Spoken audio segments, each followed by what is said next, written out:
My name's Brian. I'm here to tell you about something that happened to me a few weeks ago. But first, a question. Isn't it truly amazing that your life can be turned upside down in just 1/10 of a second? It can. And soon, you'll find out why. Let's not bore you with a lot of details about my life. I'll cut to the chase. I was born in New York 23 years ago, and growing up, I was always somewhat of a child prodigy. I studied at Columbia and finished my physics degree with honors last year. During the summer, I arranged interviews with several universities, hoping I'd get into a decent PhD program. And in the end, I was chosen by the best. Professor Silva at Berkeley offered me the chance to do my doctoral studies at the applied physics department he runs there. It was a dream come true. I packed my bags and got ready to move to California. I was ready to drive from coast to coast without stopping. I had no idea of the events that would take place within just a few days. About the mess I was going to get in. Strange people about to cross my path. The hundreds of dangers lurking behind every corner. Yes, it was quite an adventure. Let's go back to the beginning. As I told you, my old car and I were ready to go to California. I decided to take off at night and get a few miles behind me before dawn. I said goodbye to my parents, my sister, and my dog, and I got behind the wheel. That's when I remembered I forgot to pick up a book I'd ordered at a bookshop downtown in Manhattan. Luckily, it was one of those bookstores that stays open 24/7, so I decided to grab the book on the way. I could have asked them to mail it to me once I got to California, but no, I decided to go into Manhattan and get it myself. That one detour changed my life forever.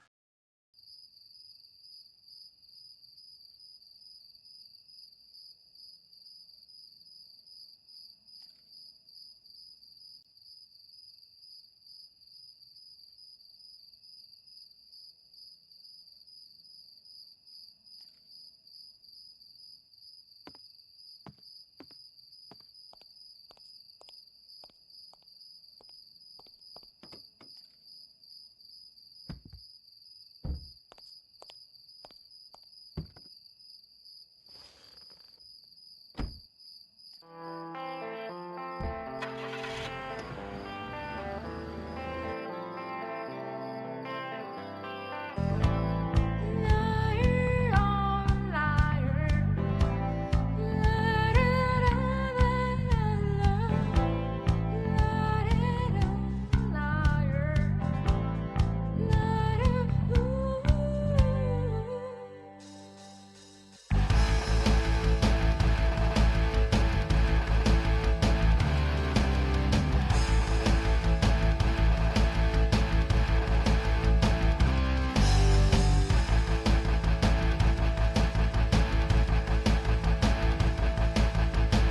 here you don't know where you're really going. Into a black hole, New York City. They're behind you and everywhere. You still don't even realize the long story's gonna start. Your life is gonna change with her. Take everything you will find. Take everything that help you go out. Run away and do it on your own. Run away when you can. Try to show everything you know. Try to show everything you know. Run away when you can. Run away when she's with you. Try to show everything you know. Try to show everything you know.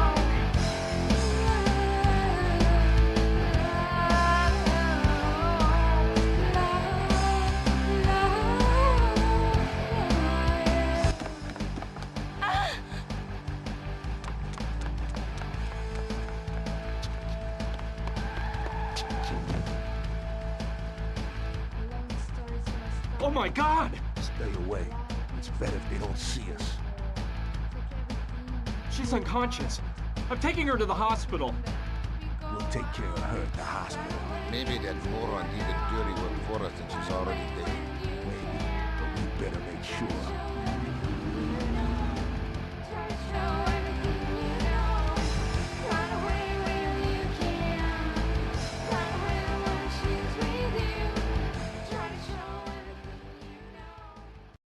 did. I'm telling you. On the way to the bookshop, I hit that girl with my car. I was scared stiff. She suddenly ran out in front of me. There was no way I could stop. Luckily for both of us, she wasn't that badly hurt. They did a bunch of tests on her at the hospital and said she had no major injuries. She was just in shock. So they decided to keep her under observation for 24 hours. A nurse took her to her room and gave her some strong medicine that put her to sleep. By the way, I don't know if I mentioned it. The girl's name was Gina, and she was amazingly beautiful. The truth is, I had no reason to stick around, so I went to say goodbye to her and go on my way. Please, don't leave. They want to kill me. There, calm down. It's all over now. I hit you with my car, but you're fine. You're in a hospital recovering from... No, I'm telling you, they want me dead. I've got to get out of here. Who were they? Please, calm down and tell me why you think they want to murder you. Something awful happened tonight, and I witnessed the whole thing. Look, I'm a singer. I work at the Pink Iguana, a trendy place with live shows. This evening, when I finished my act, my dad was waiting for me. He works for a secret government agency. He told me he needed to tell me something. He said it was an emergency. Come a little closer. Gina, kiddo, I'm in danger. I've gotten into a really big mess, and I'm afraid you're not safe either. What's the matter, Daddy? Oh, you're frightening me. There's no time to explain. They're right behind me. I need you to keep this crucifix, and no matter what happens, don't let them find out you have it. You can't trust anybody, not even the police. But Daddy, please, tell me what's going on. They're here. Quick, grab the crucifix, and don't let them see you with me. It was awful. Some guys pulled my dad away and took him into the storeroom. I scrambled away just in time and got the crucifix without them seeing me. I followed them to the storeroom. They tied my dad to a chair and violently started interrogating him. These two henchmen wouldn't stop hitting him, and my heart froze when I saw who was giving the orders. The Sandretti brothers. The famous mafia bosses? How'd your dad get mixed up with those guys? I don't know, but they... Get him to tell you what he knows. Speak the truth out of him, if you must. Speak. Where is it? I won't say a word. Damn you! You're gonna speak now. Speak or die. You choose. Go to hell!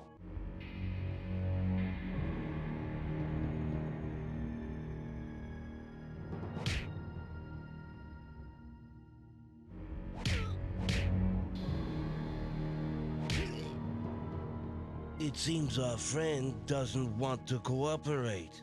What a shame. So, we got a tough boy on our hands. You're not easily convinced, huh? Boys, maybe you're being too soft on our little hero. Did you hear that? The boss says we're being softies. Hi-ya! What are you doing? Didn't you hear his neck crack?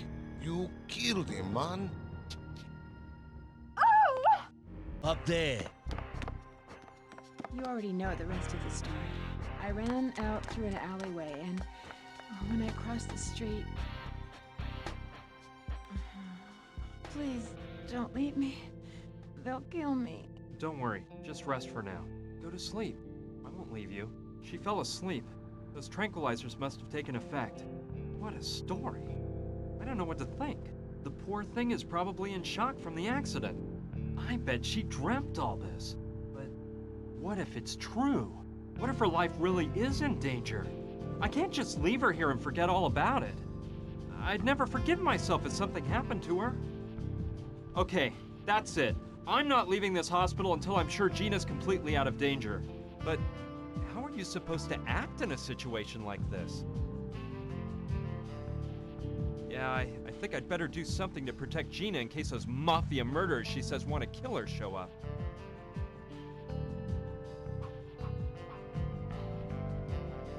Let's see. It's a map of this floor of the hospital. Here's the room I'm in. Here's the hall, and if I'm not mistaken, across the hall and just to the left of this room, there's a storeroom. That could be interesting.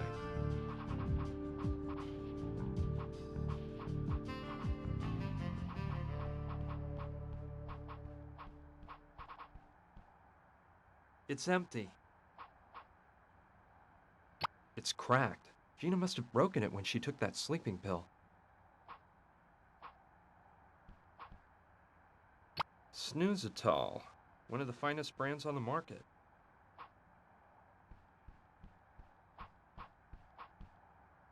It contains a description of her injuries and the name of her doctor. I better not.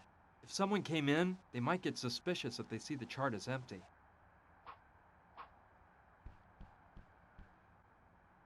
I may be needing this. This chart's empty. I'll keep it until Gina wakes up. Let's see. A matchbox I might be able to use.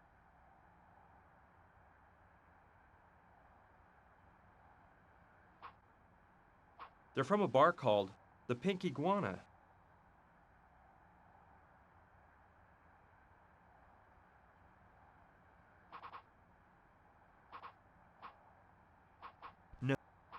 No, it's better if nobody knows I'm still here.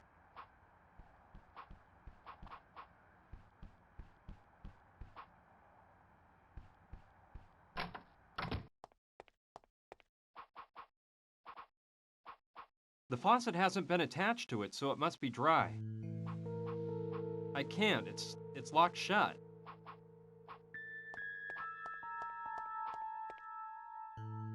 This might come in handy. It's one of those waste baskets that opens up when you step on the lever.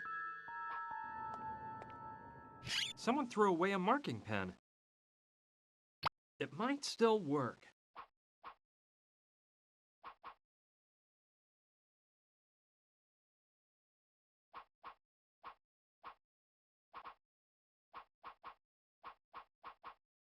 Out of order. Well, I'm afraid the shower's out of order. There aren't even any faucets.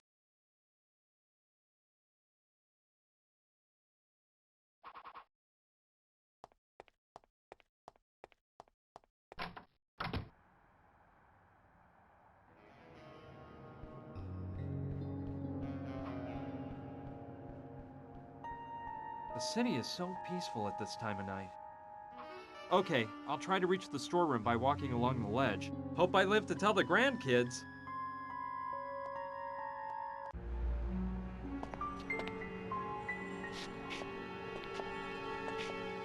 Yikes! I better not look down.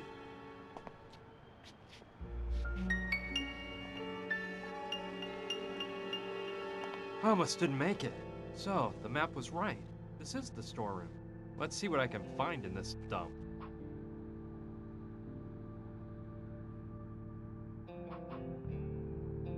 It's full of files, papers, and other hospital records. Looky here, a vademecum. This could be useful. Wow, this is thorough. It includes a description of almost every medicine known to man.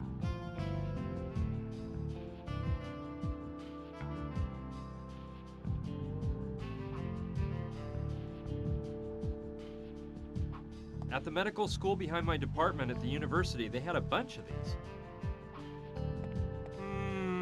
Okay, but I think I'll just take his head with me. His head's got a hole in one side so you can examine his brain. The drawers are locked shut.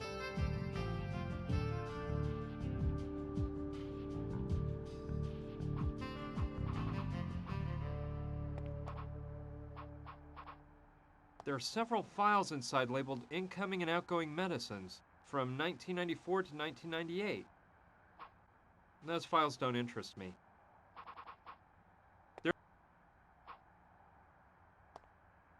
I'll take them both. Well, they're big and very fluffy.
Okay, if I use the pillows to look like the body, the head with the wig and a sheet to cover it all up a bit, I can make it look like a woman is sleeping here.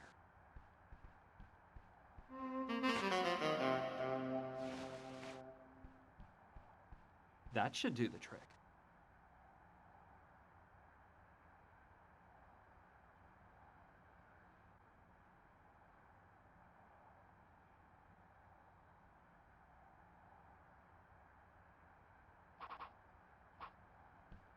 The city is so peaceful at this time of night.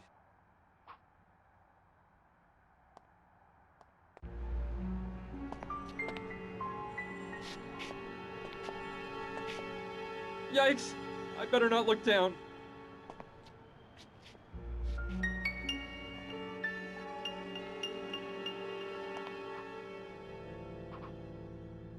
I don't know what's inside, but they give me bad vibes.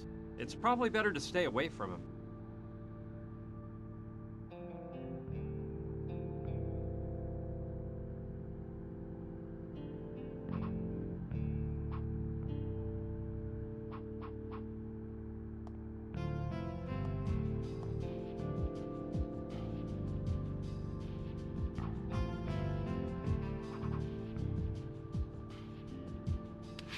Perfect.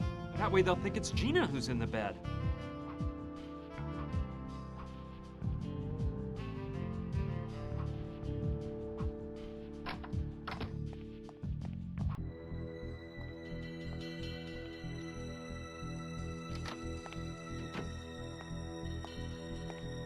This isn't her. She must be the one in the elevator.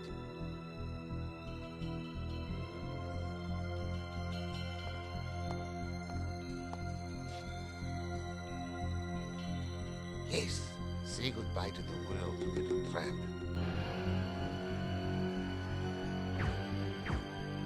Hey!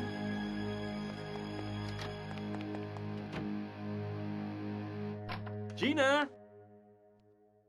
Hey! Hey! Hey! Hey! Phew. She's just asleep. But those tranquilizers must have been made for elephants. Well, the important thing is, the trick worked and they shot the dummy in the other bed. So everything Gina told me was true. They actually do want to knock her off. It wasn't just her imagination. Okay, let's calm down, Brian. Right now, they think she's dead, which will buy us a bit of time. But we can't waste a minute. I gotta wake Gina up and get her out of this place before they find out she's alive and well. Snoozatol, one of the finest brands on the market. I'm trying to figure out what it says about Snoozatol, the sleep medication that Gina took. It says the effects are powerful and almost immediate. The patient sleeps for hours and can only be awakened by a nice cold shower. I don't think I'm strong enough to lug Gina into the shower, so I'll have to come up with another way of pouring cold water on her.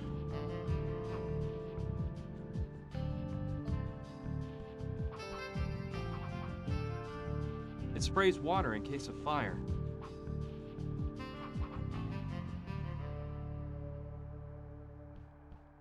It's too high up. I won't be able to get the match close enough to set it off.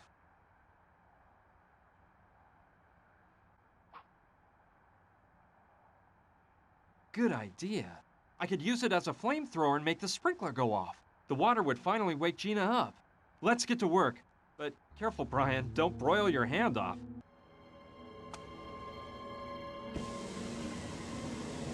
Ouch! Ow! Ah! Now you wake up. Hurry, we've got to exit. Stage left at once. But what's going on? This water, the smoke, fire! I'll tell you later. Let me grab your stuff. You can change in the car. Come on, let's get to the parking lot.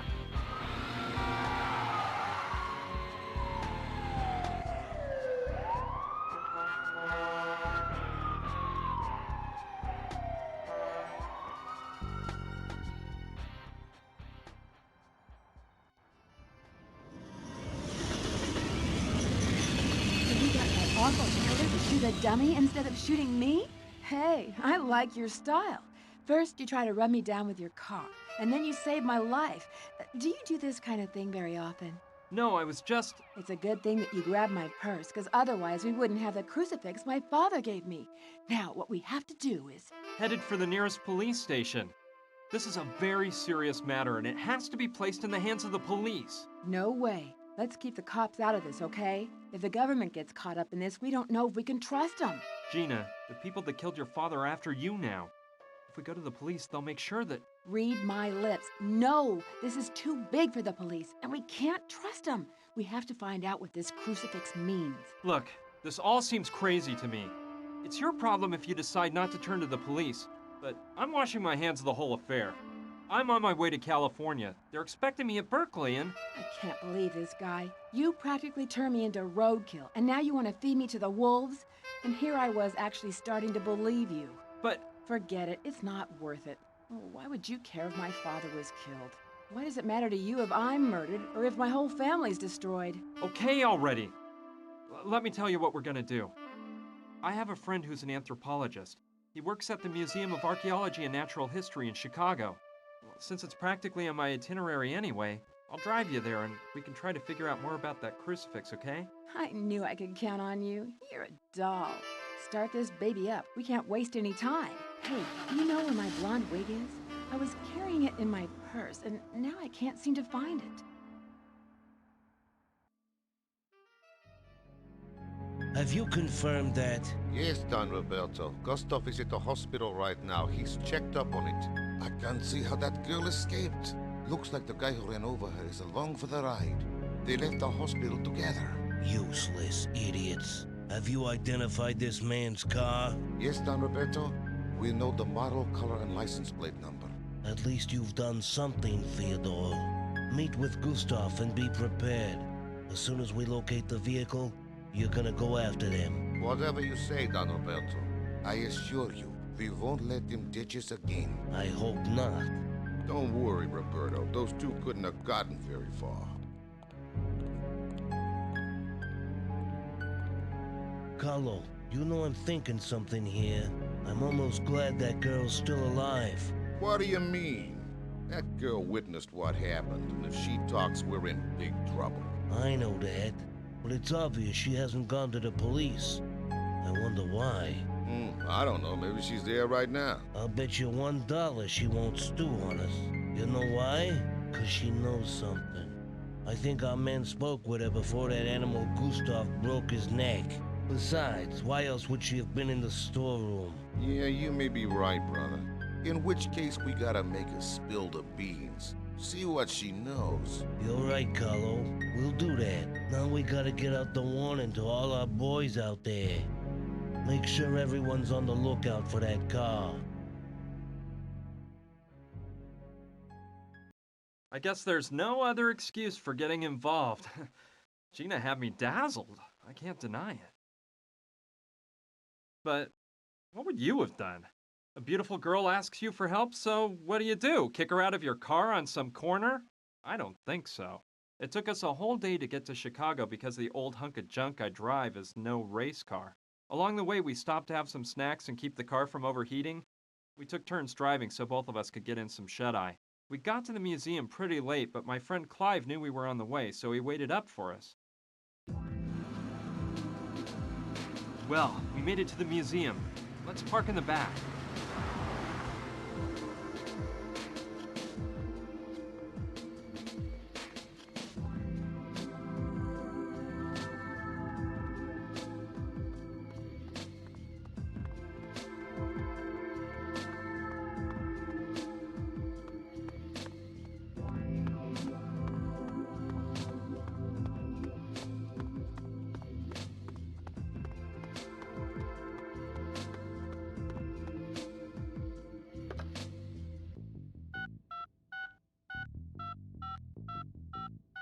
Ricky?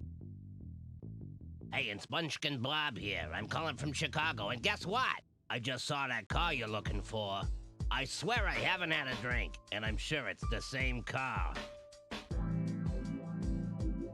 Yeah, a dopey-looking guy with some gal. They went into the Museum of Archaeology and Natural History. Sure thing, I'll tail them. So, you're trying to find out the precise origin of this crucifix. It must be quite important for you to have come all the way here at this time of night. It really is, Clive, but there's no time to explain. What can you tell us about the crucifix? I can assure you it's a matter of life and death. Well, all right. Let's see. Quite a while ago, the museum trustees acquired the latest three-dimensional scanner for the museum's analysis laboratory. It's capable of analyzing the composition of any object, dating it, and performing a morphological study in order to catalog it. It has the most thorough art and archaeology database that exists in the whole world. We could most certainly use the scanner to delve into the origin of the crucifix. Well, what are we waiting for? Let's go straight to the lab now. Just one moment. Not so fast. Our first predicament is the poor condition the crucifix is in. It's obviously coated with a layer of filth that will make it impossible for the scanner to perform an accurate analysis. We must restore the crucifix first, if the scanner is to work properly. Well, let's restore it then. You can do it, can't you, Clive? I'm afraid not. I'm an anthropologist, not a restoration specialist.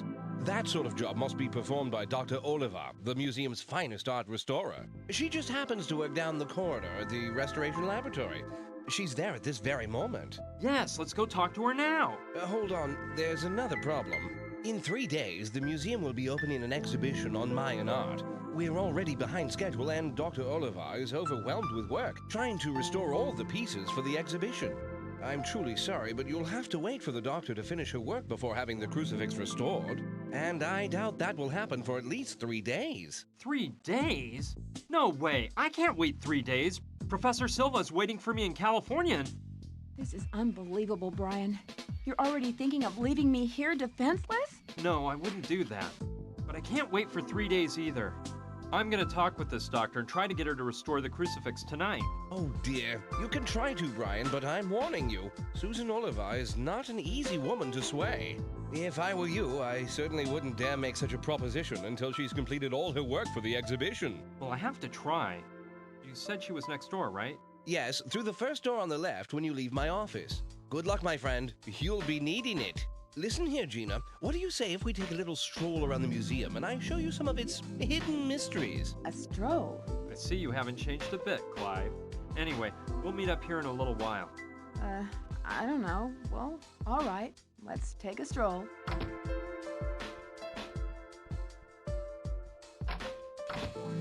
Hello? Dr. Oliva? Yes, who are you? Pleased to meet you, Doctor. My name's Brian Basco. I brought you an object to be restored. It's a crucifix which... Listen, boy, this wretched son of Uxitsa has taken me 2 weeks of work to finish. And all of the numbered objects on these shelves here have to be restored by the time the Mayan art exhibition opens in 36 hours. But this is an emergency, Doctor. There are lives at stake. My life will be at stake if the items on those shelves aren't ready for the exhibition, all right?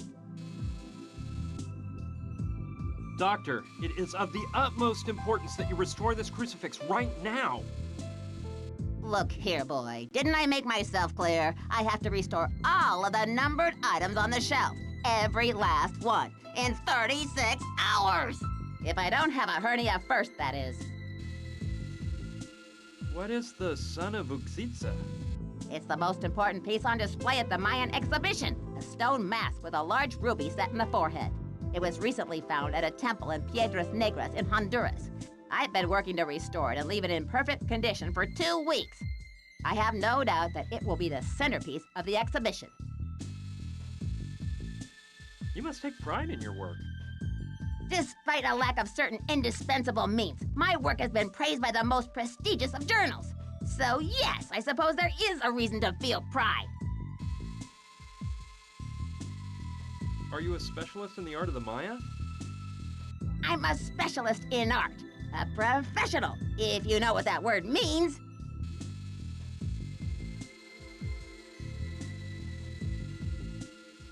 Where's the mask you mentioned? It's such a priceless piece that it won't be placed in the exhibit until the very last moment. It's held in a special vault that's kept at the ideal temperature and humidity needed to preserve the mask. Must be pretty interesting to work in this museum. It could be interesting if I were an employee, but actually I'm a downtrodden slave. I've been asking for an assistant to help me get this department in shape for months, and the only thing I get back are letters about a lack of funds. They're a swarm of parasites, I'm telling you! Just what does your work consist of? My job is to restore work. How are the pieces cataloged? The museum uses the latest scanner, which examines the piece using radiation. After determining the age and makeup of the item, the database is searched and a report is issued. Of course, an expert opinion is required at that point. What are you doing right now? Right now, I'm using a small lathe to clean up any flaws on the object. Then a laser smooths it out. I thought a museum like this would have more resources. Thinking is so simple. Don't you think I might work more efficiently if you leave me alone? I'll just let you work. Fine.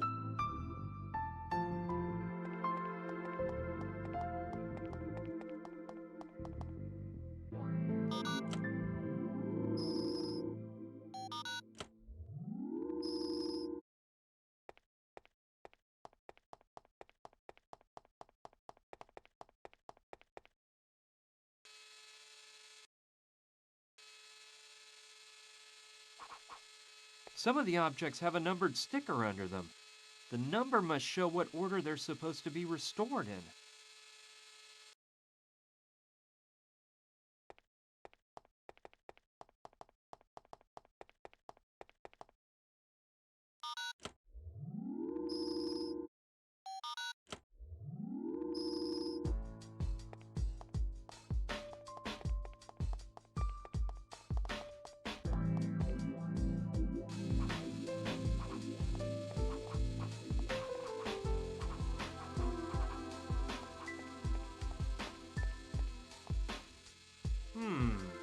Could be a briefcase full of varnish. I'll take this one here. It's colorless, but it could come in handy. It doesn't look very powerful. I think it could be made stronger by putting in a larger ruby.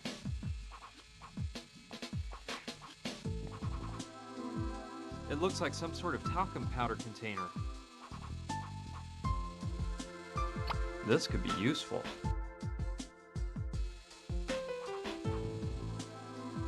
What in the world is that contraption for?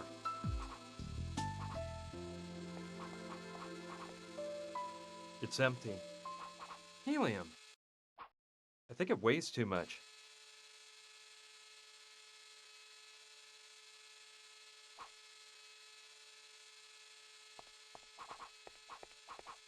I think all of those objects have been restored already.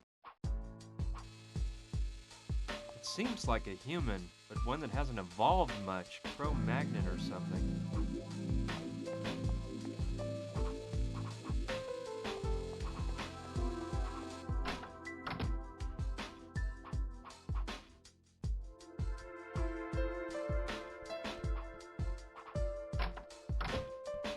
I can see that Gina and Clive have gone on that casual little stroll around the museum. There's no doubt about it, Clive's the same old guy as ever. He'd ignore his own mother to chase after a woman.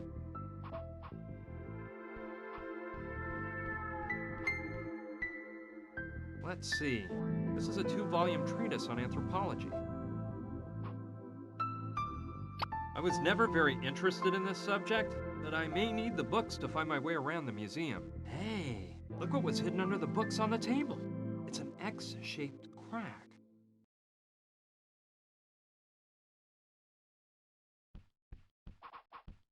It's chock full of books and exotic items. It's chock full of books and exotic items.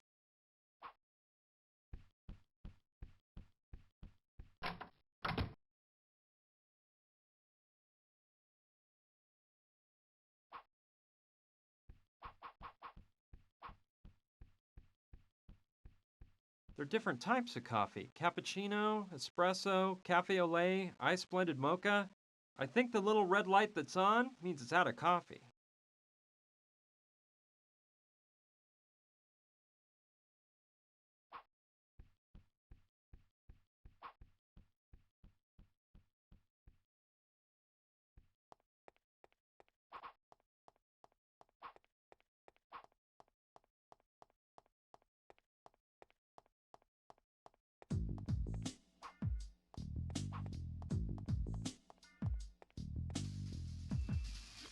Hello?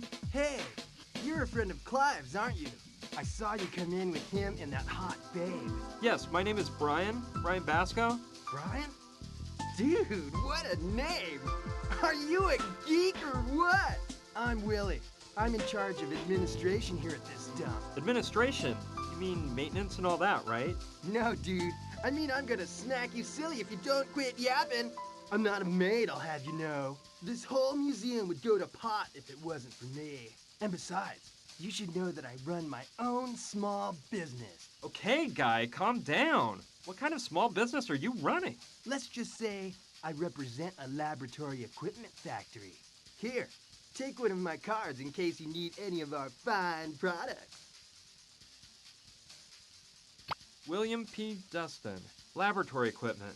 There's a phone number on it. Thanks, I'll keep it in mind. I noticed the coffee machine upstairs is out of coffee. Hello? Hey, Mr. Potter! Yeah, you know, it's always a pleasure to do business with you. What do you need this time? 100x eyepiece for an optical microscope? I'll have to see if they're in stock, but I probably can. Let me check with the warehouse, okay? Call me back in 10 minutes. Sure. We'll discuss price later. Same to you, Mr. Potter. See ya. Hey, dude, let's drop the small talk. I got other affairs going on. Well, you know how it is. Business is business. Okay, goodbye. He's going up the stairs. Let's see where to. Look at him jive along.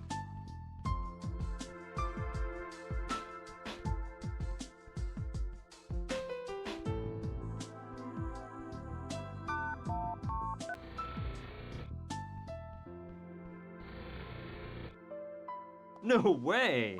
Willie knows the combination to get into the analysis laboratory. I don't know how he got the combination because I highly doubt he's authorized to go in there.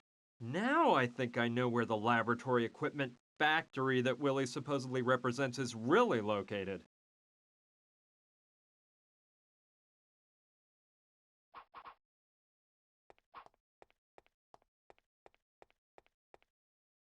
Tyrannosaurus rex, late Cretaceous era, found in North America, Alberta, Montana, Saskatchewan, Texas, and Wyoming.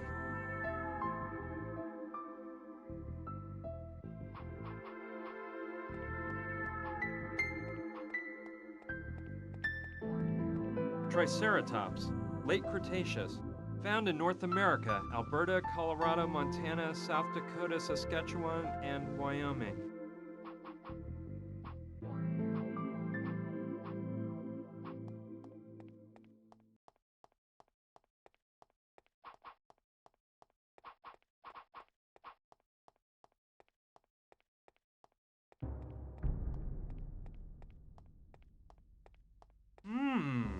I don't know much about art, but this all looks amazing. I guess it's some Mayan god. They look like bowls and pitchers. It's a human figure dressed as a king with some kind of bowls at his feet. I guess those objects represent the offerings the Maya made to their kings and gods. I don't think I'll be needing any of that right now. Looks like they hold seeds and stuff like that. I don't think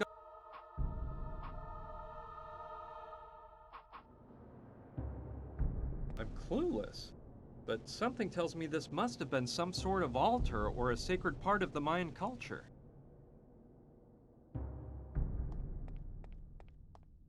This looks like a teapot.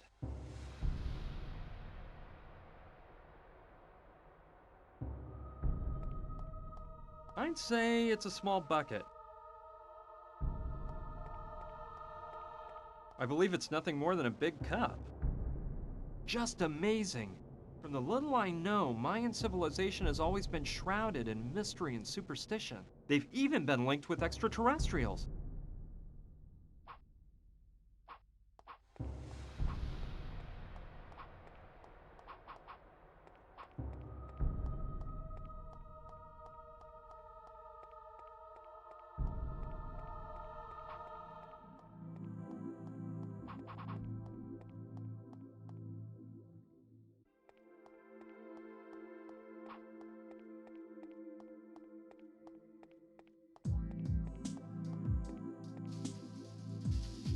Hi, Willie. Hey, man. How's it going?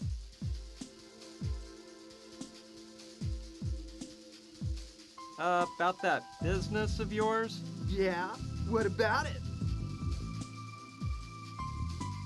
What was the name of that factory you represent? What factory? Oh, yeah. It's called, Lab-O-Matic. Yeah, that's it. Lab-O-Matic. Cool name, huh?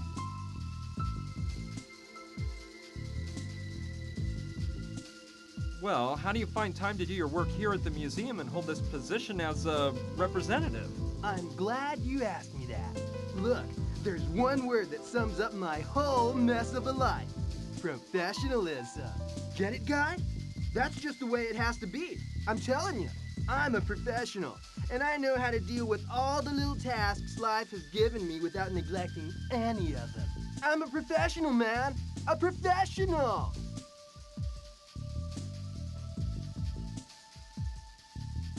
Look, I'm not sure yet, but I might be needing a specific lab tool. Could you get it for me? Sure thing. I'll get you the goods cheap, but always high-quality stuff, of course. When you know what you want, just let me know. I'll ask the guys down at the factory to see if we got the goods. If so, you'll have it here in a flash. But we only take cash. What can you tell me about Dr. Oliva? That crazy doc? She's a hysterical pain in the butt. She's one bitter obsession piece about her work. You can tell I don't like her, huh? She's always breathing down my neck over something or other. And besides that, she's damn ugly. Your little friend Clive? Now there's one cool guy. And I'm not just saying it because you're gonna repeat it to him. I don't kiss up to nobody. I noticed the coffee machine upstairs has had a coffee. Yeah, it went dry this afternoon. When are you gonna refill it? Listen, man, don't be so demanding. Yesterday, I put the last package left in the storeroom, so I can't do anything about it right now.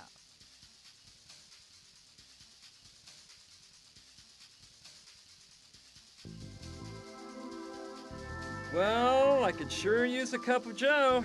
Isn't there anything you can do to get it to make just one more cup? Just one more cup? Of course. You can go up to it and softly whisper. Nice little machine. Couldn't you serve me one more cup of coffee, please? I'm telling you, no. If it's out of coffee, it's out of coffee. And there's nothing more to it. It's all that crazy Dr. Oliva's fault. She is one sick lunatic. She must put away 20 ice mochas a day. No wonder she's so edgy all the time, the old bat. Listen, I wanted to ask you something about the analysis laboratory. Shoot. I notice you have to type in a combination to open the door. You wouldn't happen to know it, would you? Sorry, dude. I'm not allowed into that lab. I saw that only authorized personnel are allowed in. Yeah, I guess the stuff they've got up there is worth a lot of loot, so they keep a lid on it. Plus, there's a stone mask up there right now for this dumb exhibition. Must be pricey. It's called the Sonny You Cheesy or something like that. It has a big ruby stuck on its forehead. If I could get my hands on that, sweet! I don't want to take up any more of your time, Willie. See you later. See ya!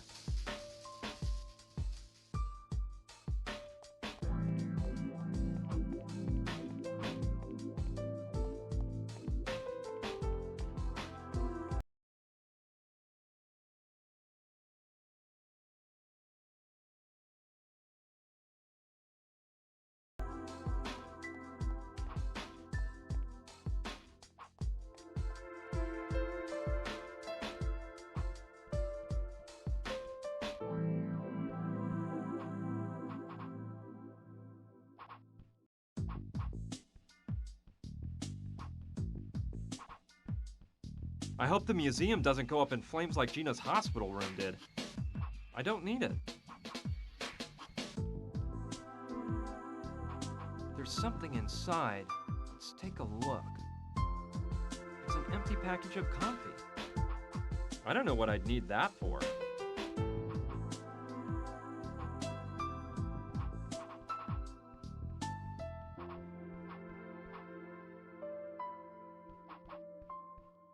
This controls access to the analysis laboratory.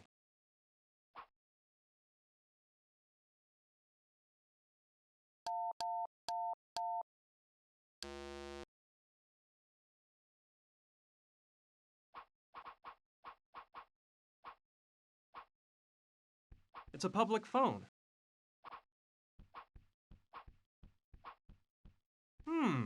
Good idea. I'll call Willie and try to get him to enter the analysis laboratory.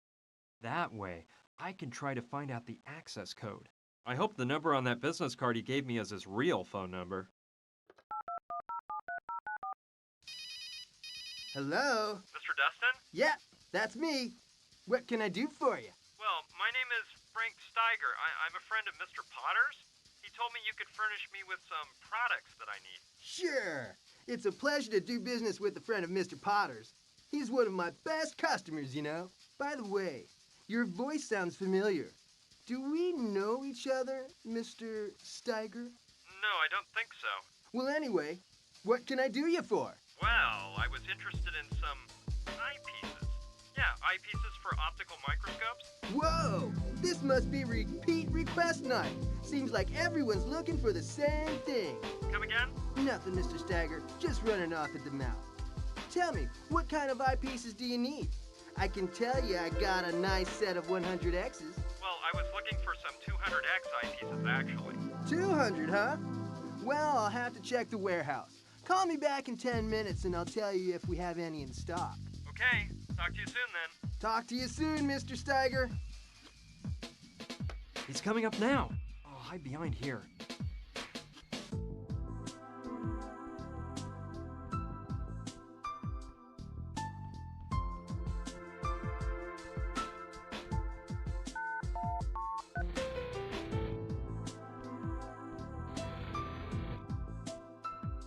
I should wait for Willie to leave the lab before going in there myself. It'd be embarrassing for the two of us to run into each other.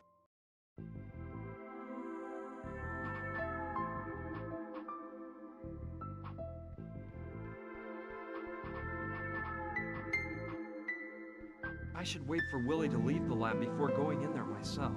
It'd be embarrassing for the...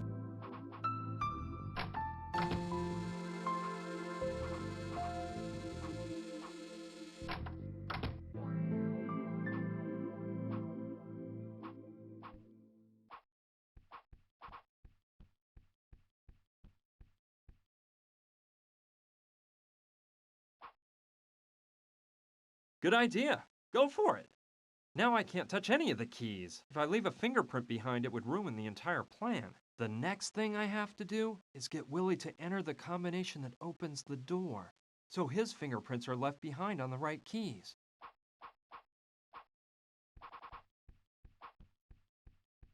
Okay, let's see if we can get Willie to come upstairs again. Hello? Hello, Mr. Dustin. I'm Frank Steiger. Hello, Mr. Steiger. I was expecting your call. It's all confirmed. We have 10 200X eyepieces. Do you want all of them? Yes, of course I do. But listen, it turns out I also need some 500X eyepieces. Do you have any like that? So now it's 500, is it? All right. I'll have to go and check the warehouse again. Call me back in 10 minutes and I'll tell you if we got any. Okay, talk to you soon then. Talk to you soon, Mr. Steiger. He's coming up now. I'll hide behind here.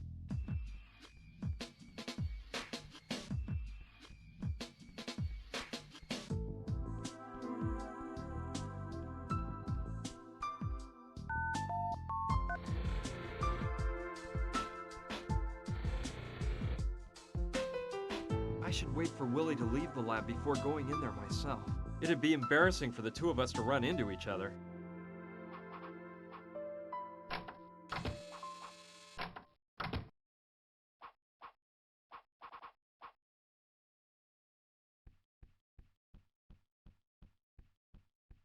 Perfect. Now I can tell which keys have Willie's fingerprints on them and guess the combination. I'll only dust the keys that have varnish on them. Cool. Now I can tell Willie's fingerprints apart from mine, no problem. And it looks like the varnish dried completely with the powder on it.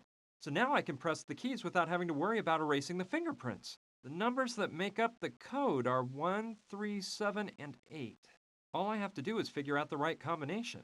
If I remember right, when I saw Willie enter the combination, the sounds the keys made went something like. No,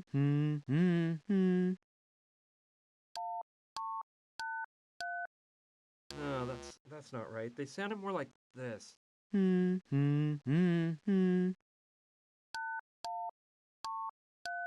Yeah, that's it. 8137. I won't forget that combination.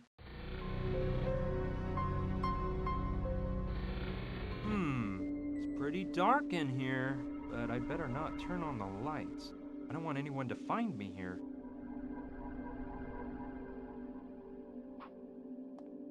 It looks like a thermal chamber used to keep pieces of art under ideal conditions of temperature and humidity. The Sun of Uxitsa star display at the Mayan art exhibition has gotta be in there. The ruby on that thing is huge. Let's take a peek. I know it can't be opened manually. I think you have to push that button over there to open it. It activates the thermal chamber opening system. Please state your name for the voice identification system.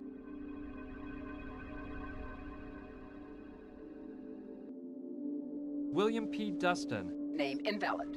Access denied. I don't think I'll get it to open that way. It's an old key or something.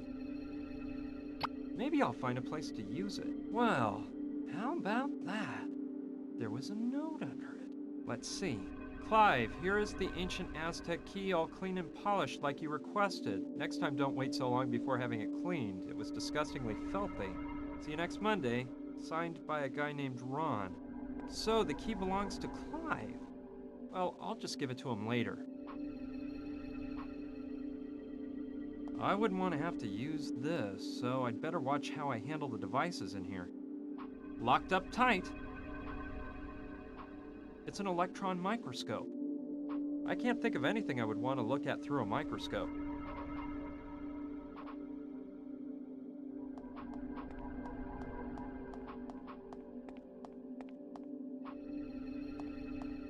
This must be the high-tech scanner that Clive was talking about. It looks like it can date and analyze the makeup of a piece of art, as well as performing a morphological study on the piece in order to catalog it using an enormous database. It will undoubtedly help me find out more about the crucifix once I've had it restored.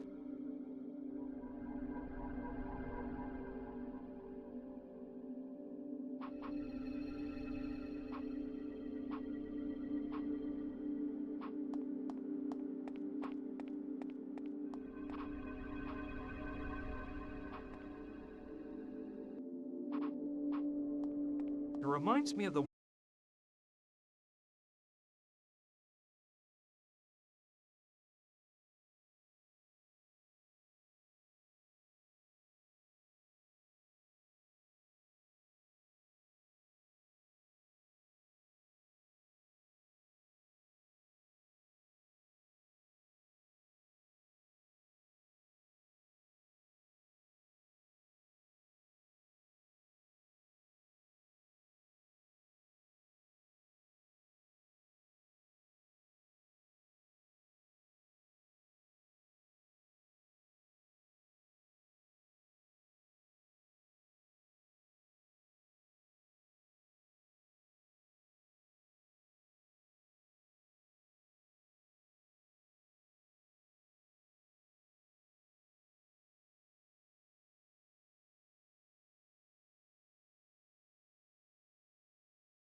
All right, let's see if the plan works.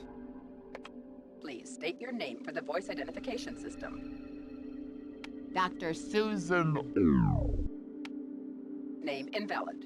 Access denied. What in the world? Oh, the battery went dead right when I needed it. I'll take the battery out of the tape recorder. Gotta find a battery with some power. Let's see if it fits. Perfect, fits like a glove.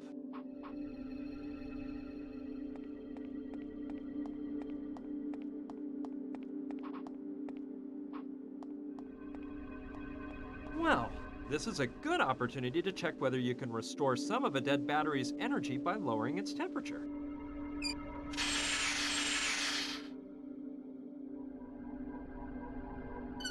Let's remove the battery from the ladle. The battery is definitely frozen. I hope it'll make the tape recorder run now. Voila! I hope the recorder will work now.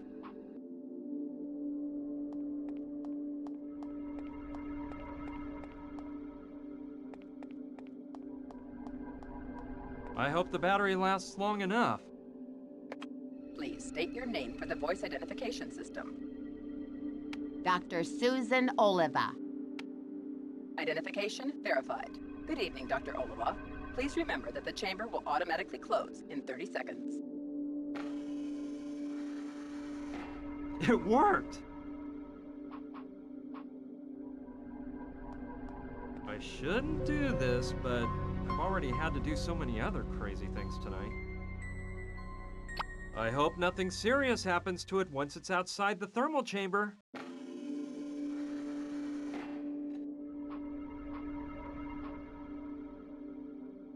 Good idea. Maybe I can use it to get the ruby out. Cool! It worked!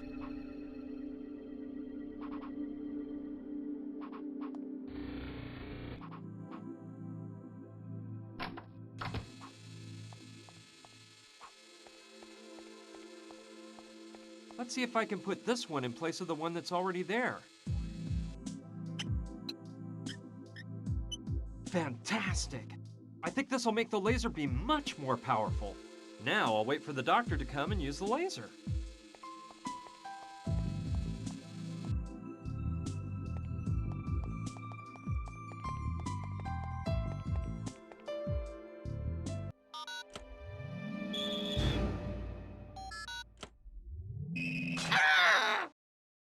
It worked!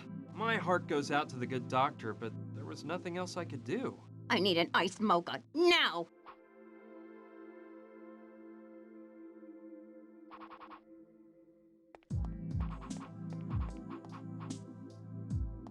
Don't get all worried, Dr. Oliva. I'm sure a little glue will do the trick. Let me be. My life is sheer failure. First, my husband has an affair with that floozy Dr. Kendall. Then my son becomes a Hare Krishna and runs away from home. And now this! If I can't keep my family together and I'm no good at my work either, what's the purpose of my life? That piece of crap coffee machine had to run out of coffee today, didn't it?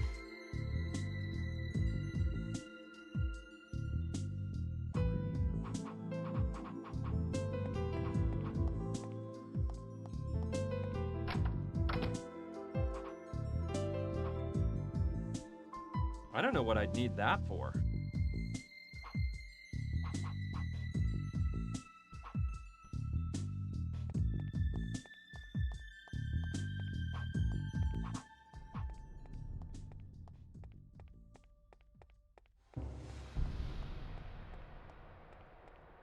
Hey, that bowl there has something that looks a lot like coffee in it. I'm grabbing it. Maybe I can use this to make Dr. Oliva some coffee.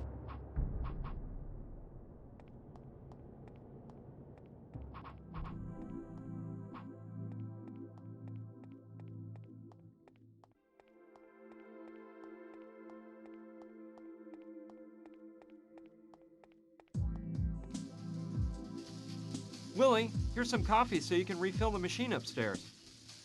I don't know, dude. That doesn't look like coffee to me. Anyway, those are coffee beans, and that stupid machine ain't gonna work with nothing but coffee that's all ground up, man.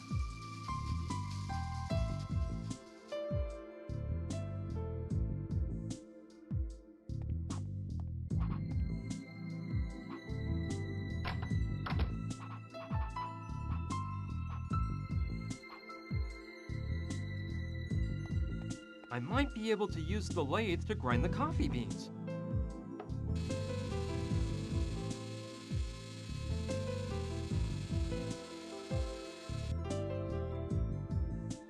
It worked like magic! Now this coffee-like stuff has been ground.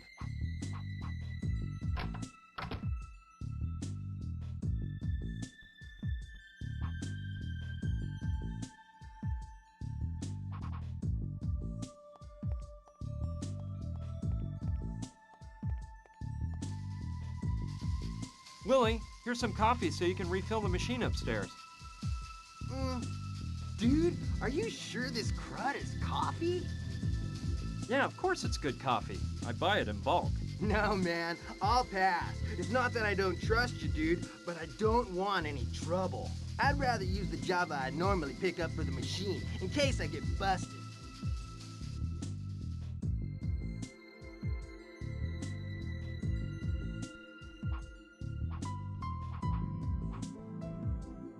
All right, it may be just what I need. It's empty, but I can still smell coffee. Okay, start pouring. Phew, that was just the right amount. Now it looks like a brand new package of coffee.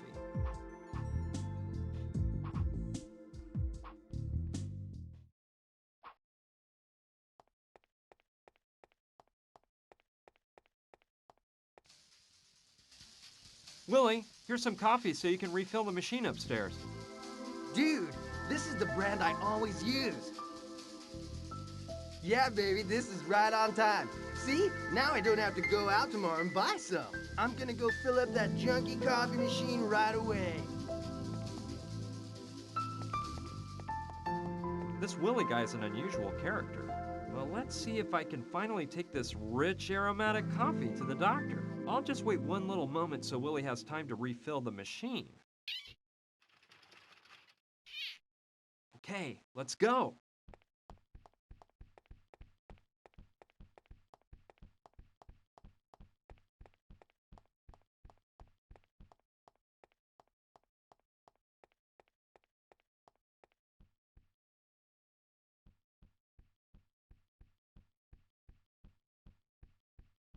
It's working now. The red light is off.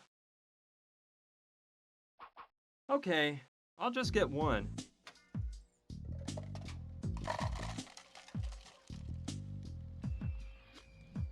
I hope it's nice and strong.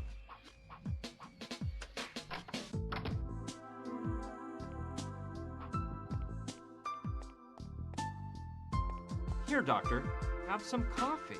It'll make you feel better. Now, that's better, isn't it? Come on, you can start working again now that you've calmed down. We wouldn't want the Mayan exhibition to be canceled because you didn't finish your work, would we now? Of course not. I'll get to work immediately, and no one's gonna stop me this time. Not even the feds.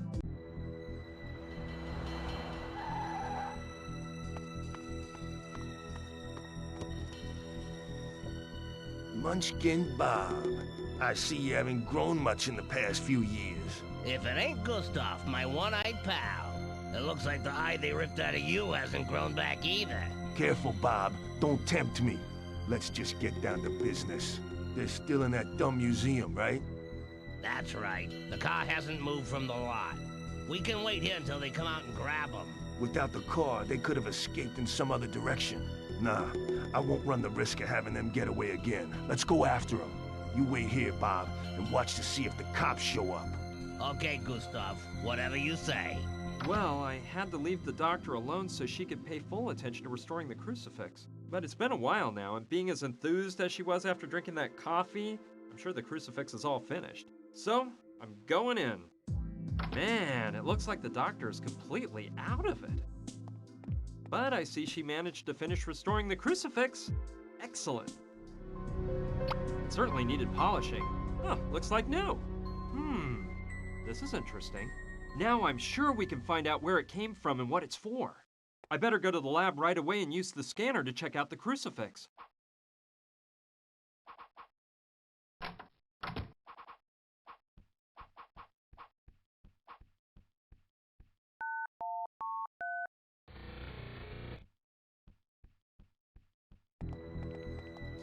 Dude, what a weird night. Are you guys friends of Clive's too? First came that hot babe with Brian the Dweeb Man, who I have nothing against, of course. He may be a nerd, but he's a nice guy. And now you guys, man. By the way, what are those get-ups you're wearing, man? And you know what?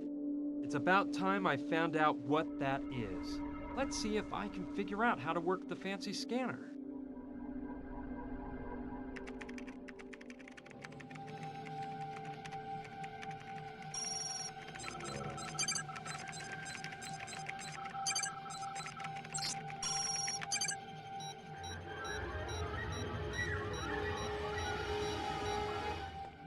So, the crucifix is of Hopi origin. The Hopi are a Native American tribe that lives in Arizona. Great. That is an important piece of information, but I'm starting to understand this whole story less and less. The materials that the crucifix is made of aren't valuable at all. And even though it's probably of some historical value, it'd never be worth killing people over. There must be something else behind the story of this crucifix. Brian, quick, follow me. It's Gina. She's in danger. I'm sorry, Brian. No! You told me you wouldn't hurt me if I handed it over to you. No! As you can imagine, this is when things got really out of control. Luckily, those guys were interested in knowing what we'd found out. Otherwise, I doubt they'd have let us live.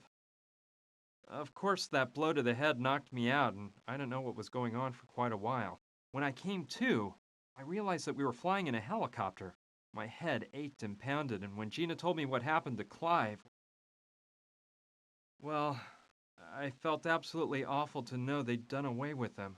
I couldn't stop thinking that if I hadn't gone to the museum that night, he'd still be alive. I did my best to get over it, and decided that feeling sorry for him would get us nowhere. The sad truth was that I'd have the same fate as Clive if I didn't come up with a plan. The instinct for survival and a desire for revenge took over my thoughts, and I totally forgot about Clive. A bit later, the helicopter began to descend.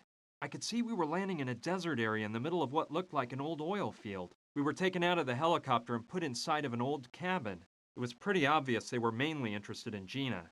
As soon as we got in the cabin, they tied her to a chair and started to beat the living daylights out of me. They put me to sleep once again with a well-aimed pistol whip at the back of my neck. When I woke up, I was all turned around and I thought my head was going to explode.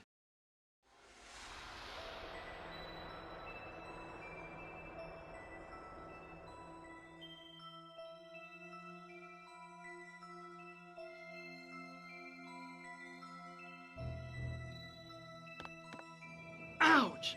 Oh, my aching head. Those wretched thugs smacked me up good. I swear these insane murderers are gonna pay for this. On top of it all, they stole everything I had on me. My wallet, my car keys, my piece of amber. Everything. I'll try to get my stuff back. But the first thing I've got to do is find out what they've done with Gina and try to get out of this huge mess in one piece.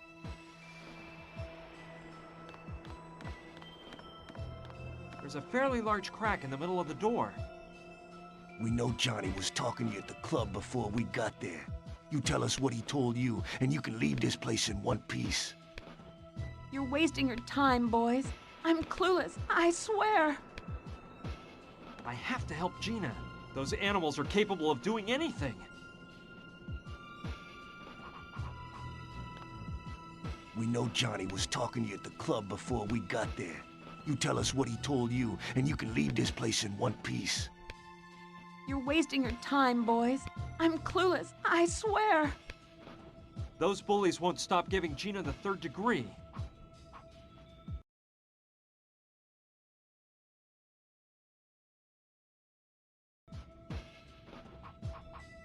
It's one of those blower thingies that people once used to get the fire to burn hotter. This could be useful. They're mine, but those jerks broke them. I'm lucky I only have a slight case of myopia in each eye. I really use glasses as a precaution more than a necessity. Worthless! Besides the shattered lenses, the frames have been split in two.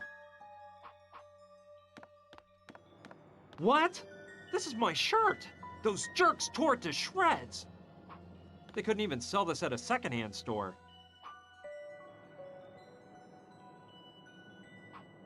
It's a pretty old model. I only wish, but it won't work. The cable's been ripped out. An all-purpose cleanser. I'll take it with me, but there's no way I'm cleaning this pigsty up.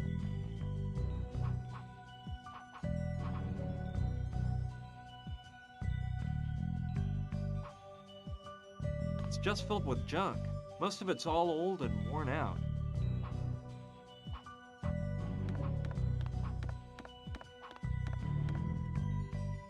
Yeah, this should come in handy.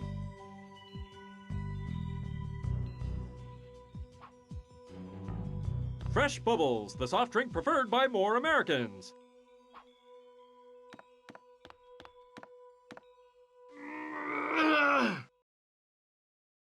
It weighs a ton. There's no way I can get it to move if it's full. It's shut. There isn't even a can of soda, but it's full of huge blocks of ice.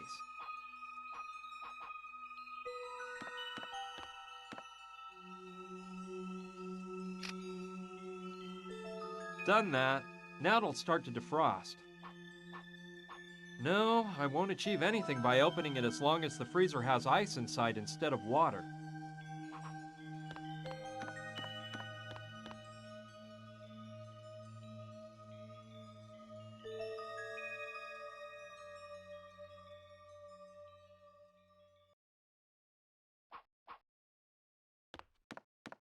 It's a chamois. I may be needing this. I think it's one of the pegs from the coat rack on the wall. This could be useful.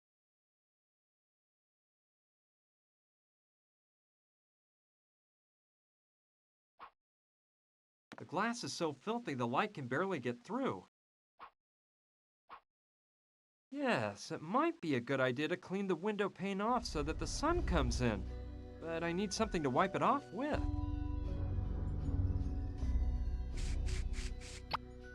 Done. Now the chamois can be used for cleaning. Okay, that way I can get the sun to come in through the window. Let's wipe it clean.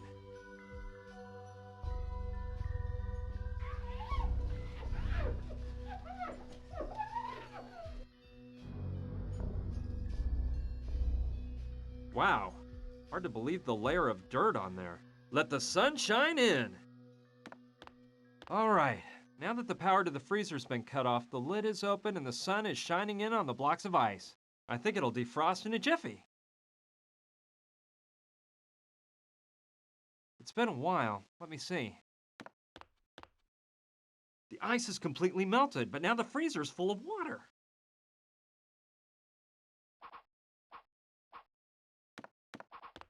Yeah, that's how I'll empty the water out of the freezer.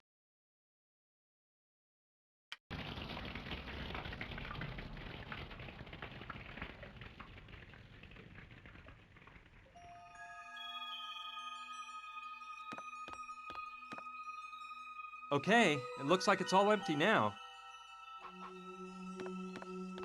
Okay, here we go.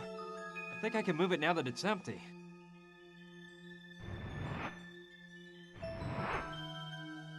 Cool, a trap door. I knew it! Something was telling me the solution was hiding under that heavy freezer. Yes, I'll try to pry the padlock off.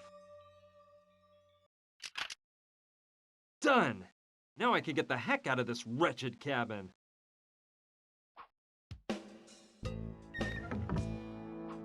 right. I think I can slip out under the cabin. I'll be careful not to go out through the front so they don't catch me. Here we go! I made it out. I'll hide behind those rocks and think about what to do next.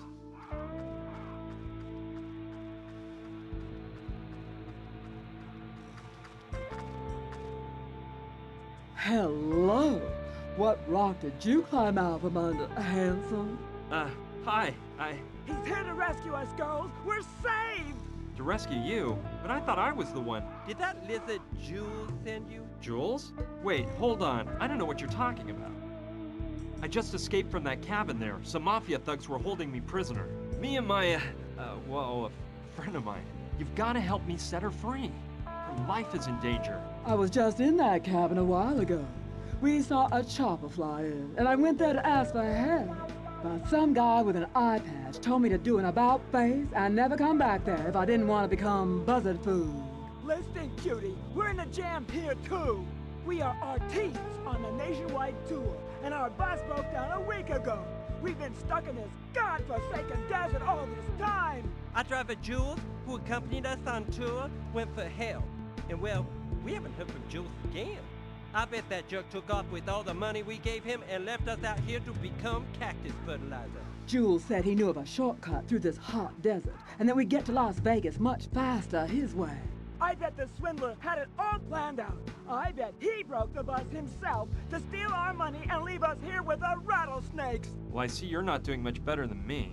But I'm sure we can work together to find a way out of here. The most important thing to me is freeing Gina. Those guys are dangerous and might do away with her at any moment. And you girls have to help me. Don't get me wrong, but I trust guys like you less and less every day. Who is this Gina woman? Why are they holding her captive in that cabin? Who are those guys you say you're running from? And most importantly, who are you? It's a long story, and we're running out of time. Believe me, I'm one of the good guys, and I can assure you they're the bad guys. Will you help me? By the way, my name's Brian. Hi, I'm Carla. And I'm Mariola.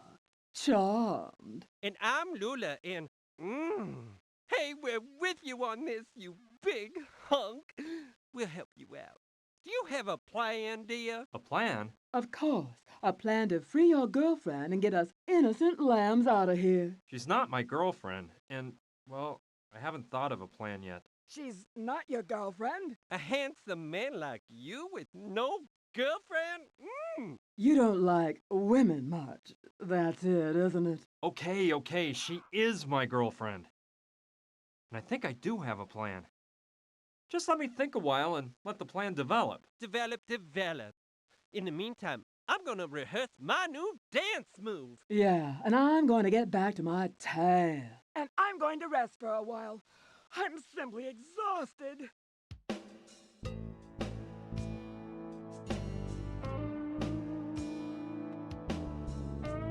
Got it.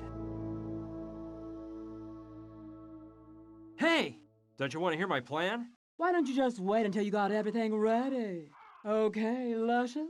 Okay. Don't wear yourselves out, girls. Okay, first of all, let's go over the plan again. We've got to get the thugs' attention so they leave the house. Then, I can go in and untie Gina, and we'll escape through the trap door. When those thugs go back inside the house and realize Gina and I are gone, we'll implement part 2 of the plan. Somehow locking the bad guys inside the cabin so they can't come after us. Last of all, part 3 is finding a getaway vehicle. We seem to be in the middle of a desert, so going on foot is out. I can't waste a single moment. Gina's life is in jeopardy. Let's get down to work. Frankly, I don't think I'm gonna get much out of Mariola. Tanning oil. Mariola, do you mind if I borrow your tanning oil?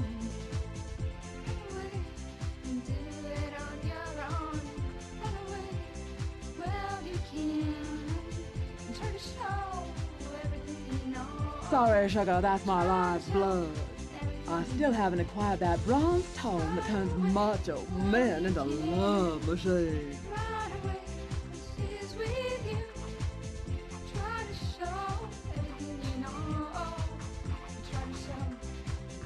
I think I'll take a look and see what's inside. A basketball. It's deflated and needs some stitching, but it might be of use.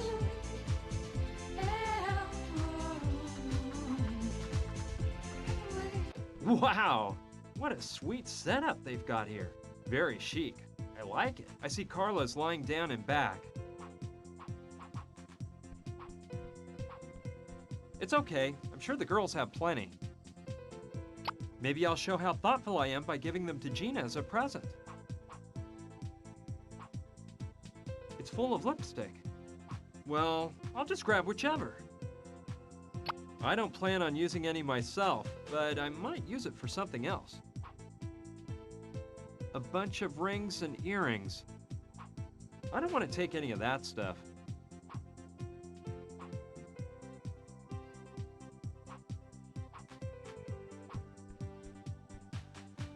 It looks like a handle to something, like a flashlight maybe. It wasn't a flashlight after all. It's a handheld vacuum. I know I can use this.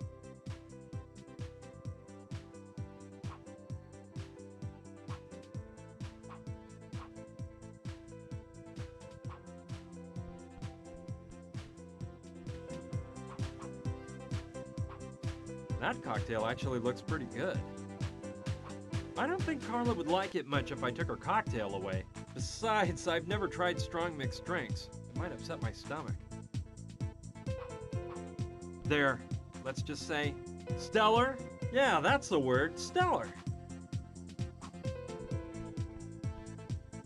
It looks like shoe repair thread, and there's a needle next to it. I'll take the needle too. Maybe I can use it somewhere. No thanks, they're not my size. It has a security closure system. You need a key to get it open.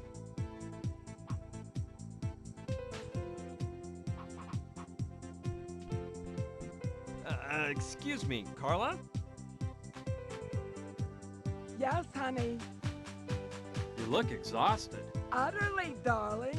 Listen, I was a bit indisposed when I woke up yesterday because of some stomach trouble, so I took a pill I keep just for these occasions. The trouble is, I forgot you can't mix the pills with alcohol because they knock you out. So I had a Turkish passion in the evening. I invented that nectar-like delight, by the way. Ooh, sister, you can't imagine what happened. It's like I was frozen in space. My graceful body seemed to weigh a ton. Just horrid. I'm feeling a tad better today, but I'm still a bit peaked. I need to get some beauty sleep. Are you gastrically challenged? Well, look, they're just momentary bouts of pain. You know, once in a while, you overburden your system and things go out of whack. I just happen to have a bit of heartburn. You wouldn't let me try one of those pills you take, would ya?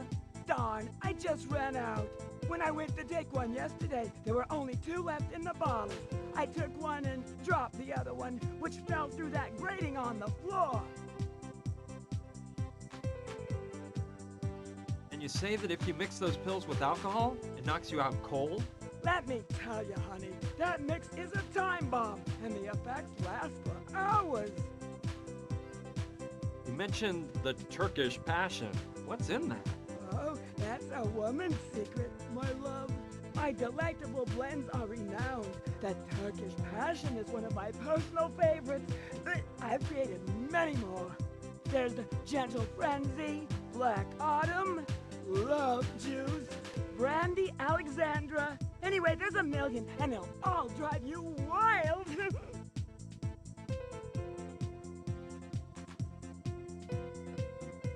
I've seen that you keep your fridge under lock and key.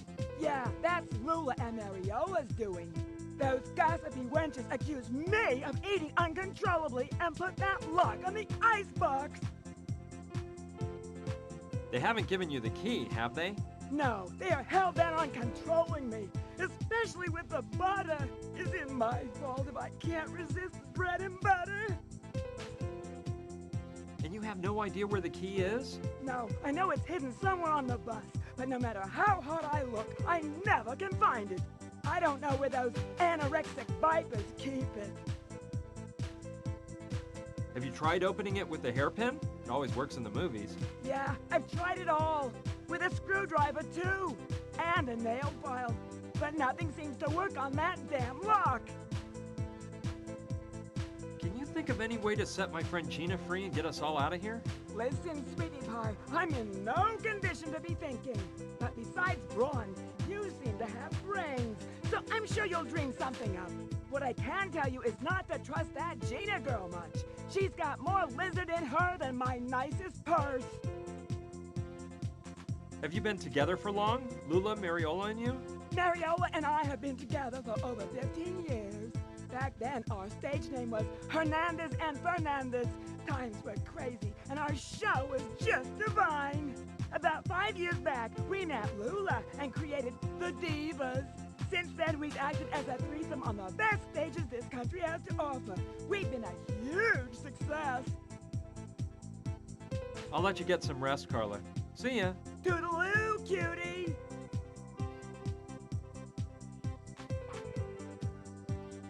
Good idea. Maybe I can find the pill that Carla dropped.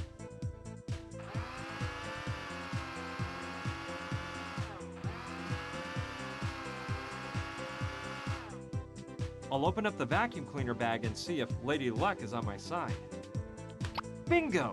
Here's the pill. Okay, I'll try to stitch it. Well, that turned out better than I expected. Let's see if I can blow it up with this doohickey. It worked!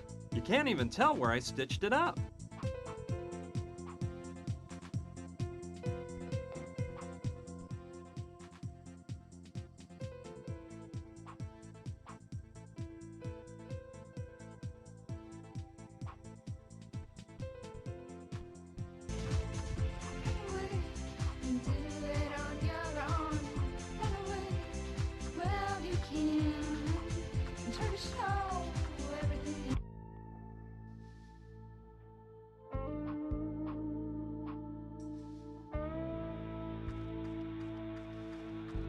An airplane graveyard.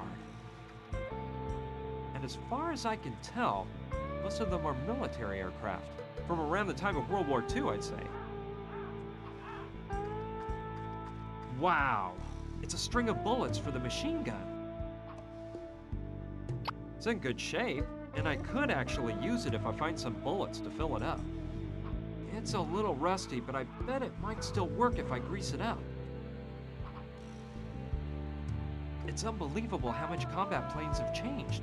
Imagine the pilot's face if they put him at the controls of an F-18. It's an old helmet from World War II. Infantry, not a pilot.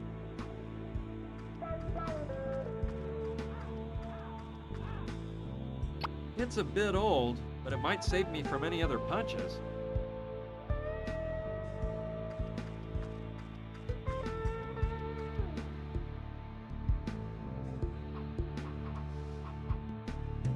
I wouldn't mind putting myself in the fighter pilot's seat for a minute, but I shouldn't. It's probably not a good idea to get into a plane that crashed.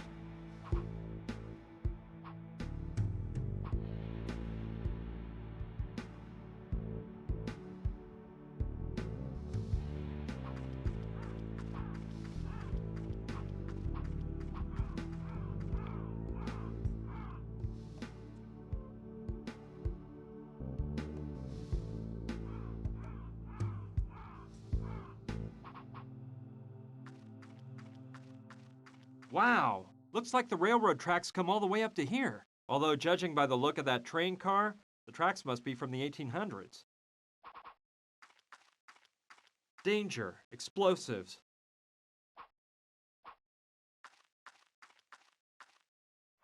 Empty.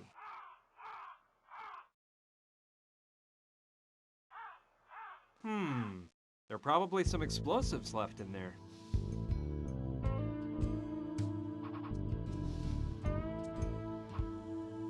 That won't do any good. The door's so jammed there's no space to stick the crowbar into. I'm not sure whether it'll have much water in it, because this seems like a low precipitation region to me.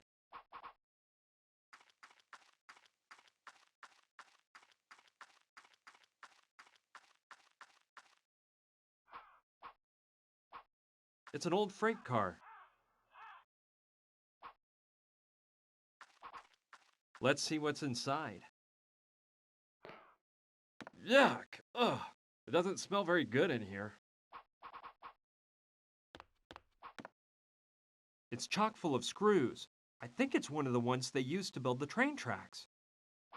No, I'm not going to take the whole bucket full, but I will take one screw. It's long, so it might be good for something.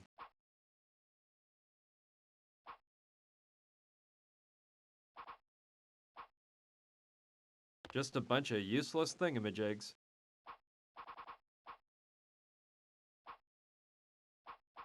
It's rather long and has a hook at the end.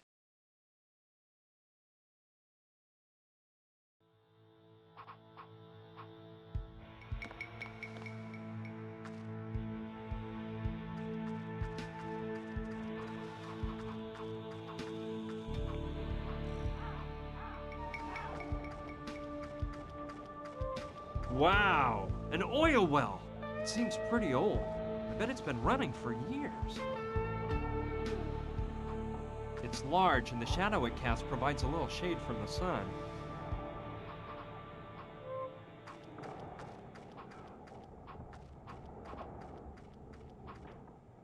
Undoubtedly petroleum. It must have some deep roots.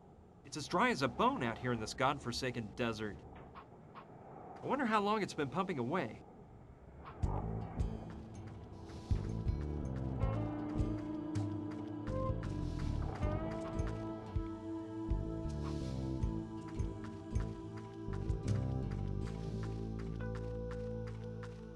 I think there's someone over there. I'm afraid he's not one of the good guys. He looks like a buff type of guy that might shoot you in the back. He must be guarding that barn or something. I can't let him see me. Nothing like a cool I'll take a brewski peek in through that this crack heat. there. Inside is the chopper they used to bring us to this desert. Of course. Now I understand why that lummox is there. They're using the barn as a hangar and he's guarding it. I'll enter through the rear window.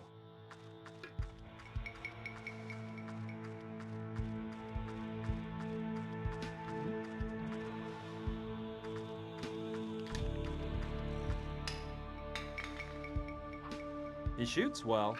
Every single can has gone through the hoop.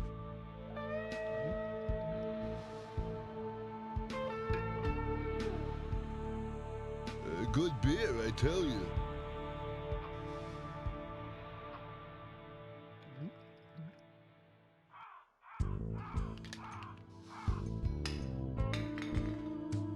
I bet no one can get as many cans in a row into the basket as me.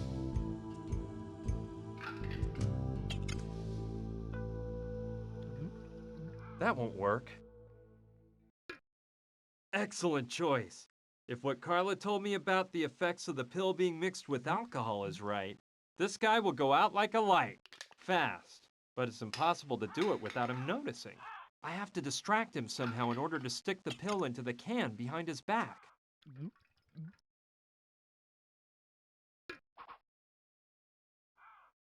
Good beer, I tell you.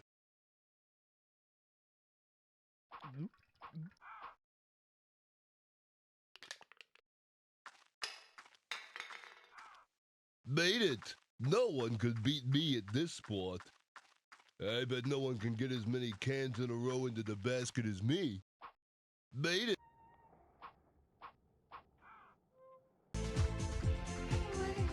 And do it on your own. Run away, well you can. And try to show everything you know. Try to show everything you know. Lula! Run away, well you can. I need your help. There's a hot athlete I want to distract. And if you're the stud magnet I think you are, you may be the woman for the job. What's this about a hot stud, you adorable little troublemaker? Look, that guy thinks he's king of the court. And he needs a gal like you to teach him a lesson. If you could just... Sounds deliciously tempting, but I'm busy. But I don't stalk men like Mariola. Shoot. I guess flattery won't get me as far as I thought. Try to show everything you know. Try to show. Yeah, there's something to that idea. Maybe I can get Lula to admit who she really is and get her to distract the muscle man in the barn. Lula, come look!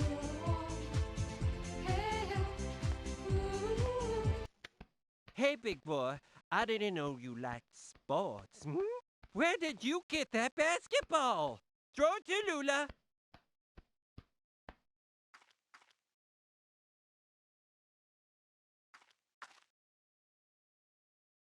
This is the ball from the first match I won my first title at. I knew it! Give up the act, sister. You're Lou Lemaire, aren't you? And I see you can still work wonders with a basketball. Of course, I've still got the magic touch. Why do you think I was named most valuable player in the league 3 years in a row? Too bad that all went by the wayside when you messed up that last basket in the 95 finals, huh? It was a personal foul, for goodness sake. That vision impaired bat of a referee didn't see it. Those journalist leeches looked the other way. Everyone in the whole pavilion was blinded by my grandeur. But it was a personal foul. Okay. Pipe down, Lula. That's all in the past now. Best not to stir up old memories. After all, who hasn't missed a basket at some point? When completely alone under the basket? While vying to win the NBA Finals? It really isn't that important. Dare you insinuate that there was no foul, No, of course not. Of course there was a foul. On purpose, too. What's important now is you gotta help me out by distracting that guy I told you about. Being who you are, you won't have any problem with a little competition hooping cans into a bucket, will you? I'm sure you'll beat him easy, and that way you can soften the Studley thing up a bit. All right, you win. But with two conditions. One, that all that hearsay about my past remains entre nous. I really want to protect Carla and Mariola from this. And two, well, look. Ever since that personal foul that kept me from making that basket in the finals, I've been drained of my self-confidence. I'll probably prance up to the sky, and I won't know what to say or do. So, you have to come along and talk for me. But that's impossible. I can't let him catch sight of me or he'll recognize me. He has to have seen me when they brought me in the helicopter. Yes, I understand. Well, I've got it. Listen, dear, we have some of those cutesy little receivers you place inside your ear. They blend in entirely. We use them for some of our cabaret acts. Here's the plan. I stick it in, and you use the walkie-talkie to whisper my lines to me. Tell me you love the idea? I guess it's okay. Let's try it. Hey, who are you? What are you doing here? This is private property, so you better vacate the premises. Well, you see, didn't you say he was an Adonis? Calm down, Lula. Tell him you were just passing through, that you saw what nice hoops he was shooting into the tank, and he's not bad. Well, as I said, I was passing along and saw you toss some cans at that tank. And I said to myself, ooh, this guy's pretty hot. At basketball, that is.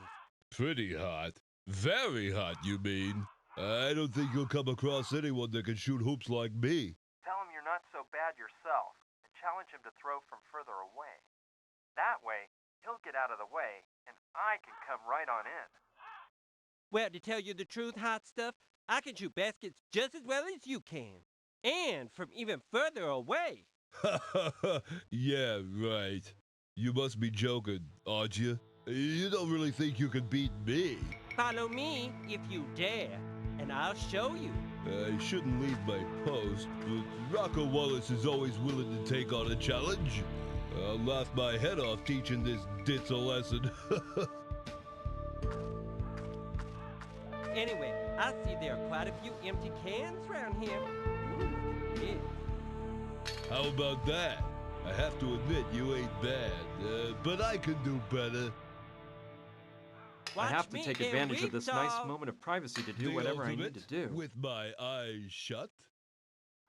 Good shot. Watch this hook. Okay, I can spike the beer now that the gorilla's left his cage. There we go. I hope he finishes that can before opening another.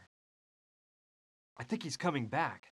Better take off so Biceps Boy doesn't find me and ruin everything at the last moment.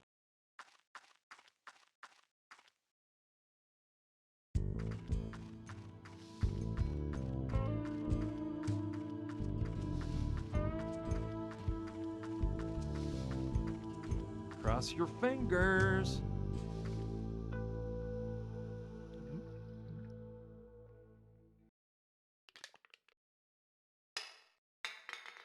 Man, that last sip of beer was a killer. I think I'm losing it. I better have another drink.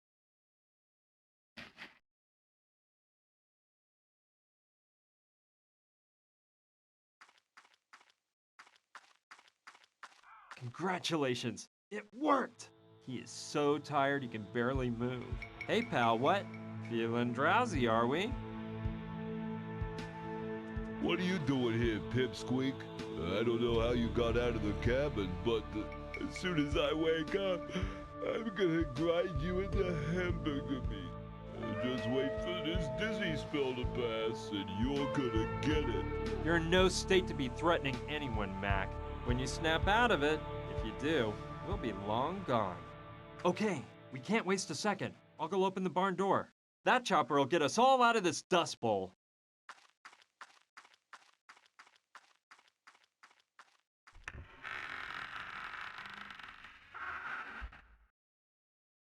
Let's go over the plan again. We've got to get the thugs' attention so they leave the house. Then I can go in and untie Gina, and we'll escape through the trap door. When those thugs go back inside the house and realize Gina and I are gone, we'll implement part 2 of the plan. Somehow locking the bad guys inside the cabin so they can't come after us. Last of all, part 3 is finding a getaway vehicle. We seem to be in the middle of a desert, so going on foot is out. And to get away, we can use the helicopter. Don't really know who's gonna fly the thing.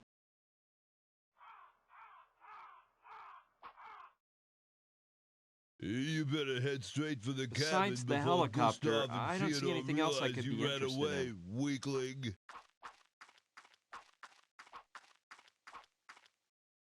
There's a bit of paint left inside, but it's full of crud. I can't really use it because it's all covered with paint.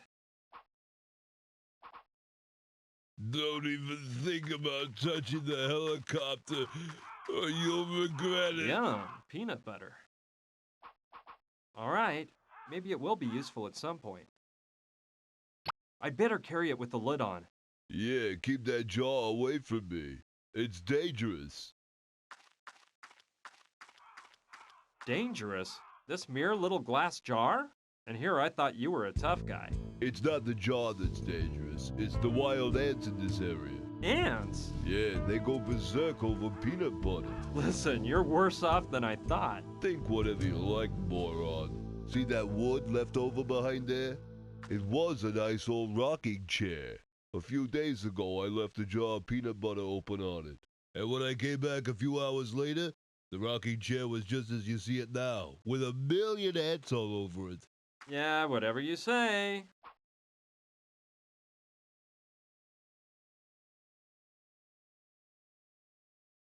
Don't even think about touching the helicopter.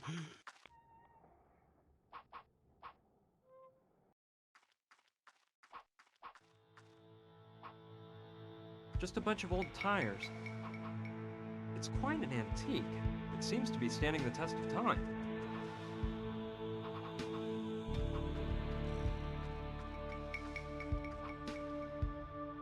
All right, I might use it for something.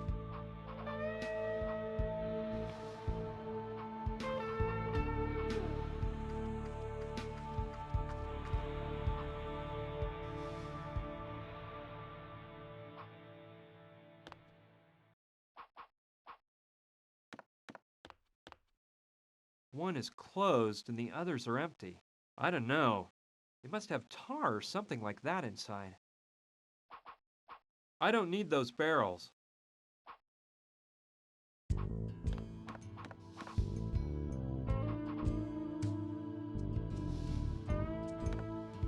XXX. No doubt about it, it's a barrel of gunpowder. It's too heavy. I'd be happy just to get a handful of that gunpowder out, but the barrel's closed up tight.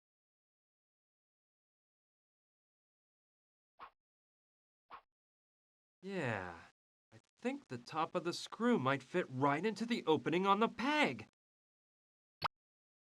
Presto! They fit together so well that I'll never be able to pull them apart again. Sure, I can use this to drill a hole in the barrel, no problem, but I need something to pour the gunpowder into when it starts spurting out. That doesn't seem like a very good idea to me. That doesn't seem like... I don't think that it might fall over.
With all these, I can make a bunch of bullets.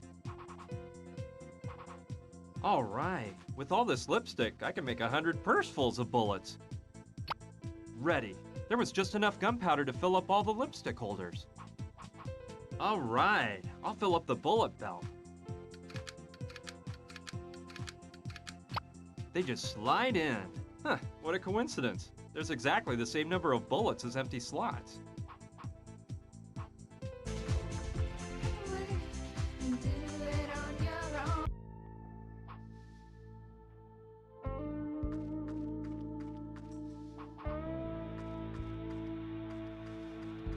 It's not the best kind of oil to grease it up with, but it should work. All right, I think it'll work now. Let's see how that works.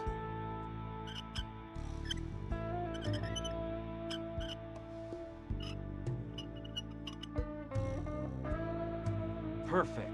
The cabin is within shooting range. Well, here we go. A-okay. Now the machine gun is ready for firing whenever I might need it. Let's go over the plan again. We've got to get the thugs' attention so they leave the house. Then I can go in and untie Gina, and we'll escape through the trap door. When those thugs go back inside the house and realize Gina and I are gone, we'll implement part 2 of the plan. Somehow locking the bad guys inside the cabin so they can't come after us. Last of all, part 3 is finding a getaway vehicle. We seem to be in the middle of a desert, so going on foot is out. We'll use the machine gun to keep them pinned inside the house.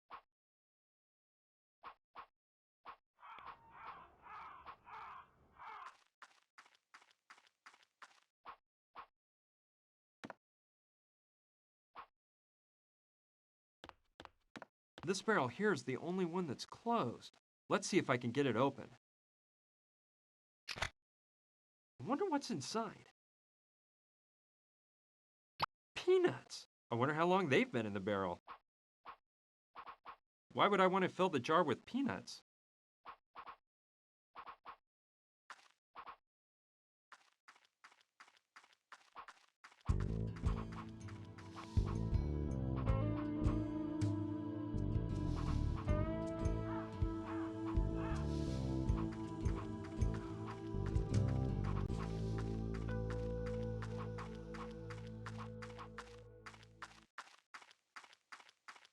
It reminds me of one my dad used to have in the backyard. As a kid, I'd entertain myself by banging on it with a baseball bat. The truth is, I was a bit wild in those years. Yeah, it'd be nice for me to relive old times and unleash some of that pent-up rage I hold within.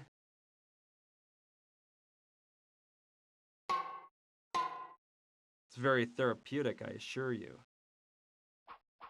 It's one of the footrests from the motorcycle.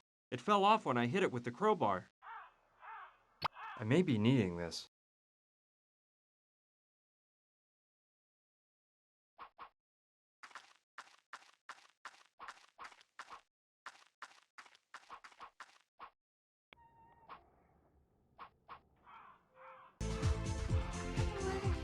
And do it on your own. Run away, well you can. And try to show everything you know. Try to show everything you know.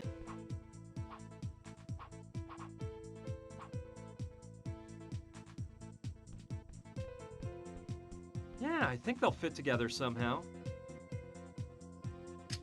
Perfect! Now the lever's as good as new. It works! The door closed.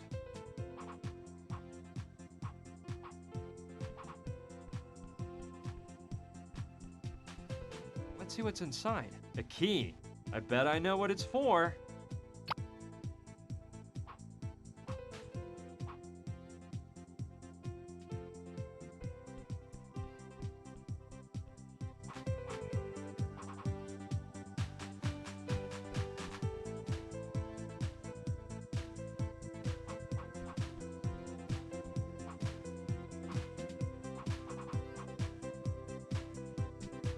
Let's see if I'm lucky. And this key is the one to the fridge.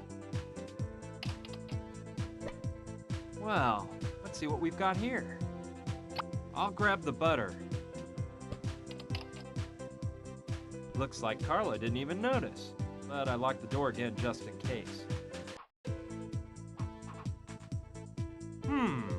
Well, using the helmet as a pot to make peanut butter may be a bright idea, but I think I should put the peanuts in last.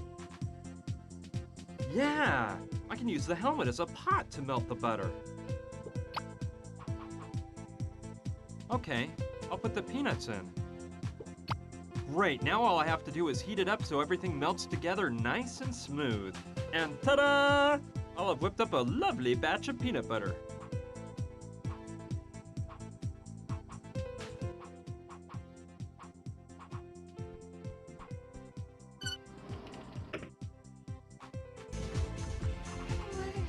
And do it on your own.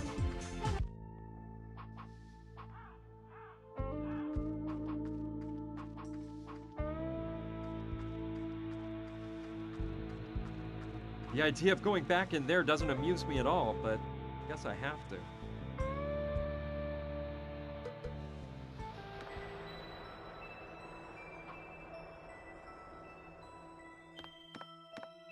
Good thinking.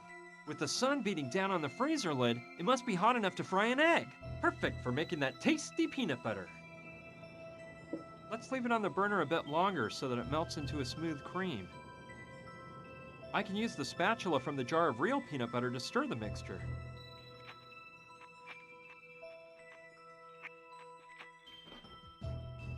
Well, it's not real peanut butter, but I think it'll pass. And the color is certainly just like the real thing.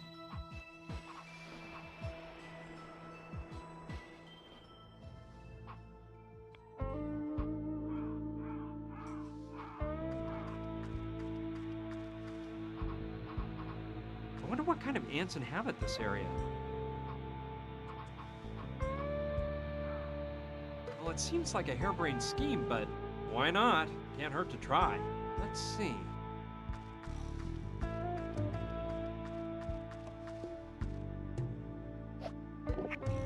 Let's see if those ants show any sign of life.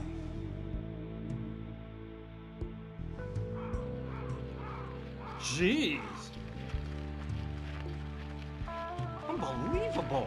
This isn't happening. Wild beasts! Absolutely amazing! They've munched up the shack into a pile of sawdust. Luckily, the things inside have remained intact. There's enough dynamite to blow this whole place up. I better walk carefully with this stuff on me.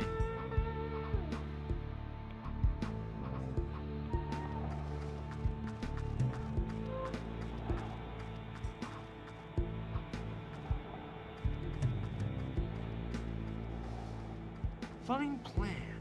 If I choose the right moment to blow up the well, I can draw the goons' attention. Let's put the dynamite in place.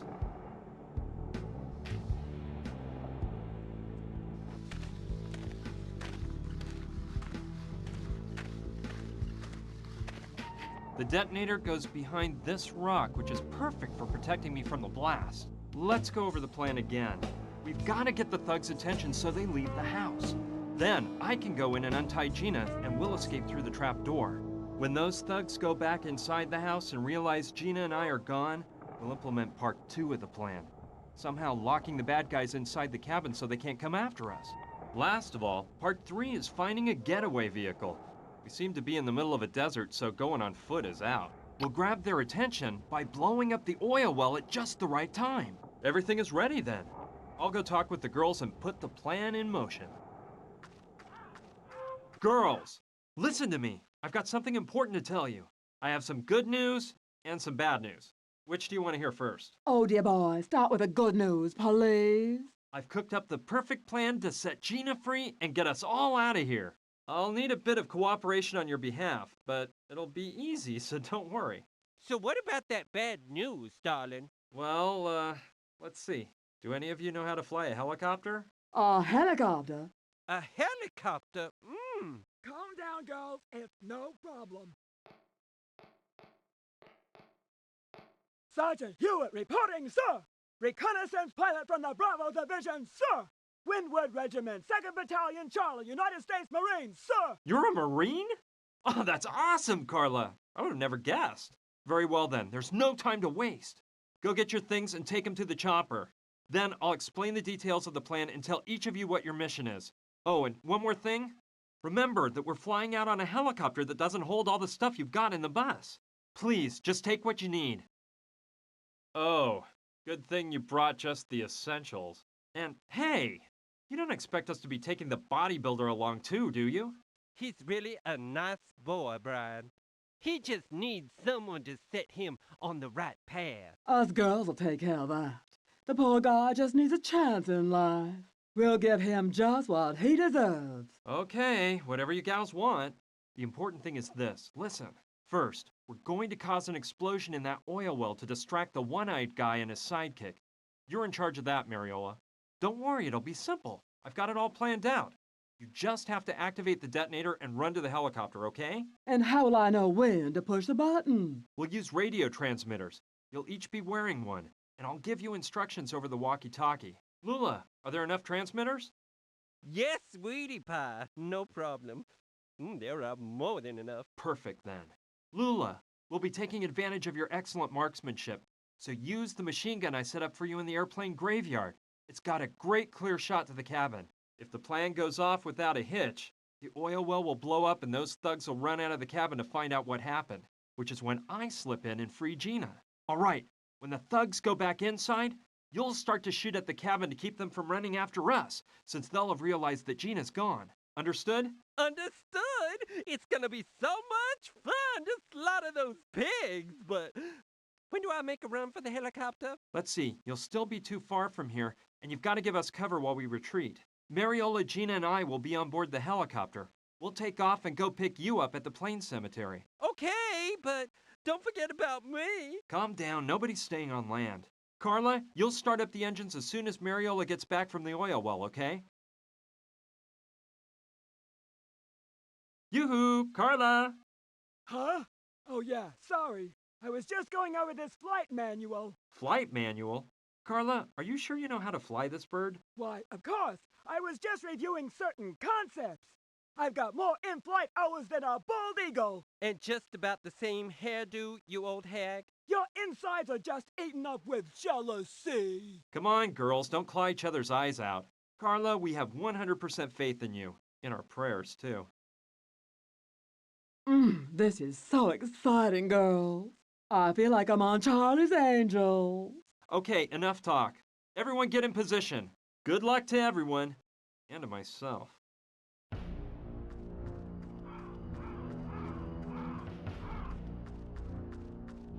Okay, let's make sure everything's set up. Hey, Mariola, are you in position? Oh, yes, of course. Ready. Okay, wait for my signal. Lula, are you ready? Ready when you are, and mad about going into combat. Perfect. Just stay alert. Carla, all set? In position, sir. Sergeant Hewitt, prepared for takeoff. Very good. You pay attention, too. A-okay. It's time. Let the party begin! Mariola, blow up that well! What in the world was that? Oh man, they blew up the well. I don't like this one bit. We gotta call the Sandrettis. The girl's gone.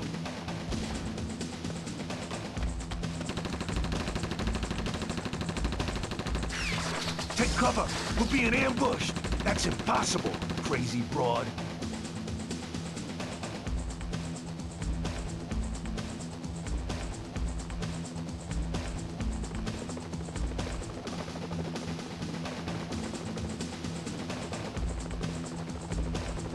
Fast, Lula! Climb on board!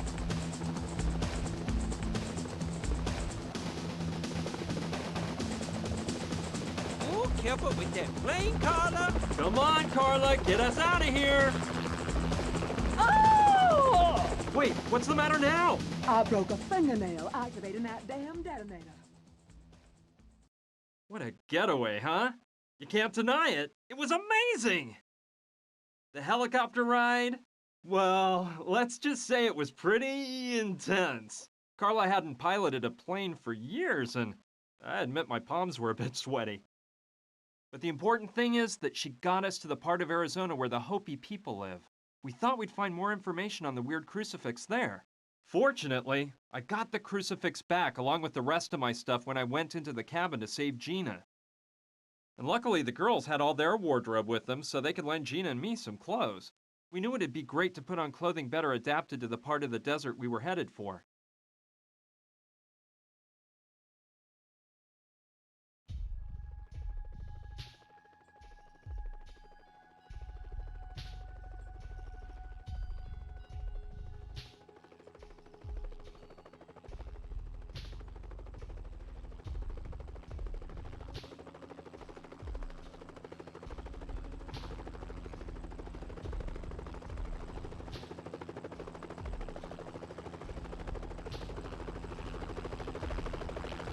Be careful, you guys.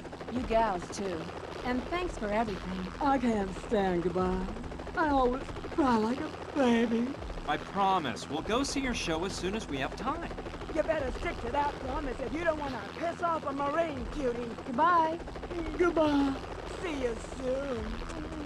Goodbye, girls. I'll never forget you. We won't forget you either. Bye.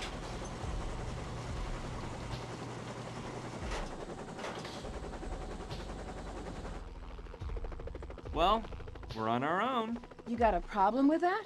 Being alone with me doesn't make you uncomfortable, does it? Of course not, silly. Hey, don't get mad. I was just kidding. Come on, let's not waste any time. Hurry up, let's find someone who knows about the Hopi Indians. Maybe we'll get lucky and run across an actual Hopi. I doubt it, but you never know. I saw a path behind here. Let's go.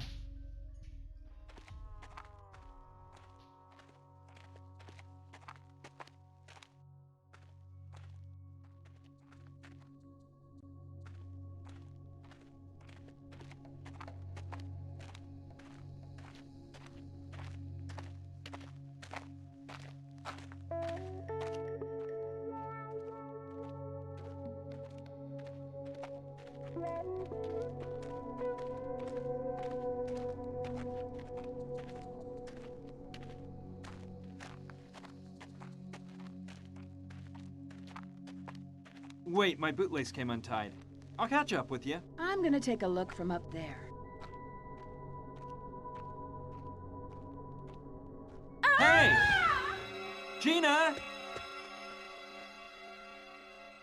Gina! Gina! Answer me! Gina! No! No!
Feeling sorry is not the answer. Hey!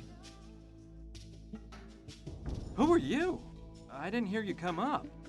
I am Wupuchim, last of the Hopi chiefs. The answer is to continue on your mission, not to feel sorry. How do you know all this? I don't understand how you... Hey, wait a minute. Did you say Hopi? I did, of course. That's incredible. I'm here to find out the meaning of a crucifix of Hopi origin. Show me the object. This is it. My young friend, this is not a crucifix.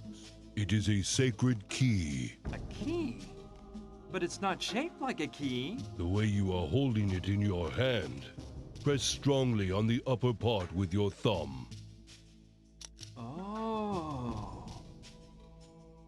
Well, it sure looks like a key now. And what is it this sacred key opens? It is the key to the sacred Hopi crypt. The sacred crypt? And where is this crypt? Right across from our village, on the highest peak, on the other side of the Great Canyon, where Istarok places his first ray at dawn. Oh. And could you tell me how to get to the Hopi village? The sacred key went to you, so your destiny is to reach the sacred crypt. What path to follow? The path of knowledge, no doubt. Well, I think there's something I should tell you. You see, the truth is that this key is not mine. Hey! He disappeared! Now, how did he leave without me noticing? Just like when he came. Feeling sorry is not the answer. Huh. That's easy to say, but I feel I can't move one step now that Gina's... Well, he's right. The only thing I can do for Gina now is continue on the mission that brought us here. I owe it to her. Now I know the crucifix is actually the key to a crypt. If I manage to find the Hopi village, I'll be able to enter that sacred crypt. And I'll probably find an explanation for this whole mystery there. So, let's hop to it. Great. I have a good view of the whole area from here. Let's see. It looks like there's a small town over there. I'll go see if I can find someone who knows about the Hopi village. Wow. This place looks like something out of a John Ford movie. You've got your hotel, your sheriff's office, the typical saloon from the Old West, and there's even an old derailed steam-powered locomotive at the end of town. Wait! Stop! Don't shoot! Who are you, and what are you doing in my town? And put up your hands so I can see them. Hey, hold your horses. I've come in peace. Look, my name is Brian, and I'm a bit lost around here. Can you help me out? Well, okay. I guess you're not lying. Come in and we can chat.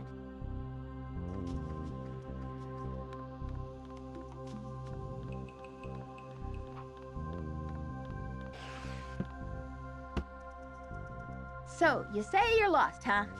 Well, maybe you can tell me how you got here then. Well, the truth is, I'm not totally lost. I'm trying to find a Hopi village that used to be inhabited somewhere in this region.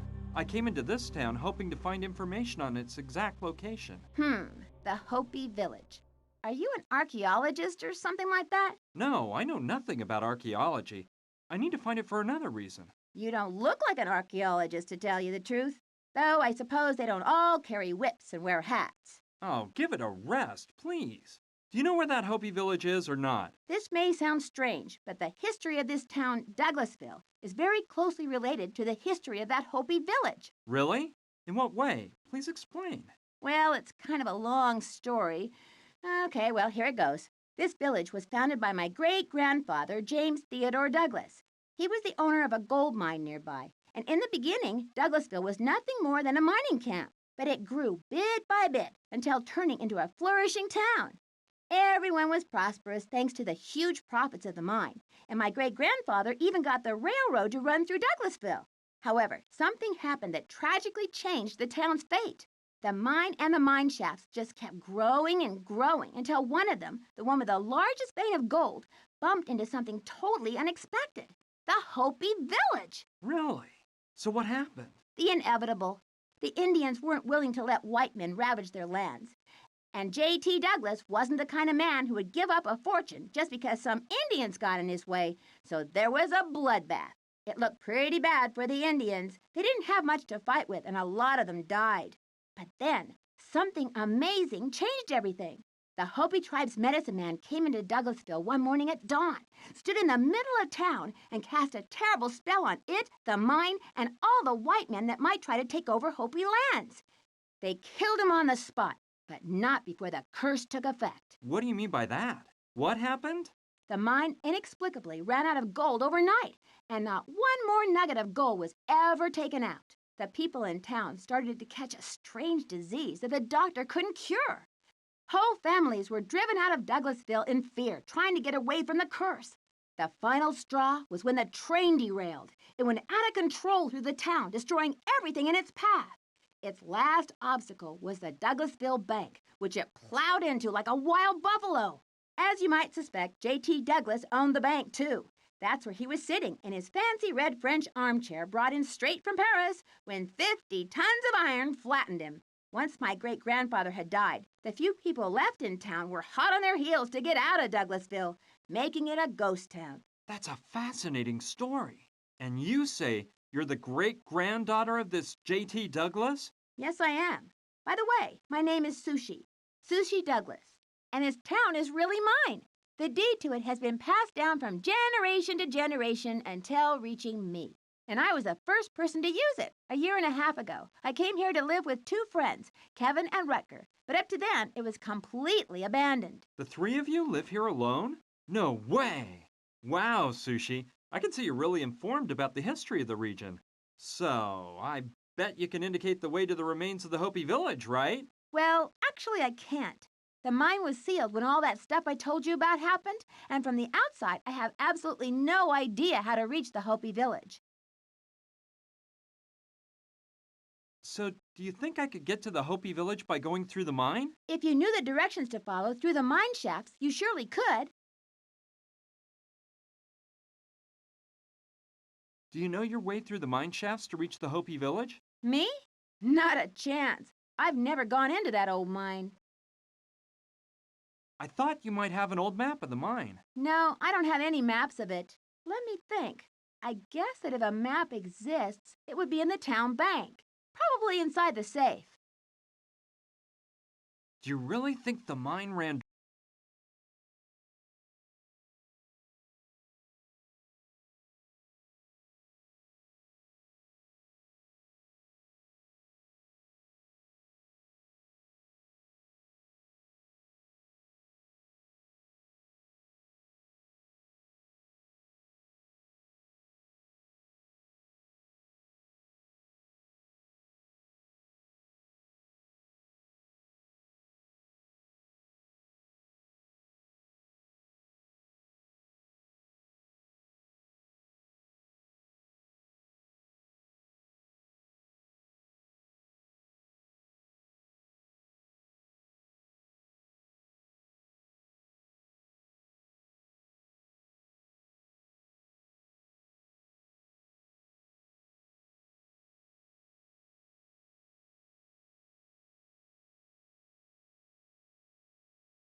Wrecked the place when it derailed and smashed into the bank.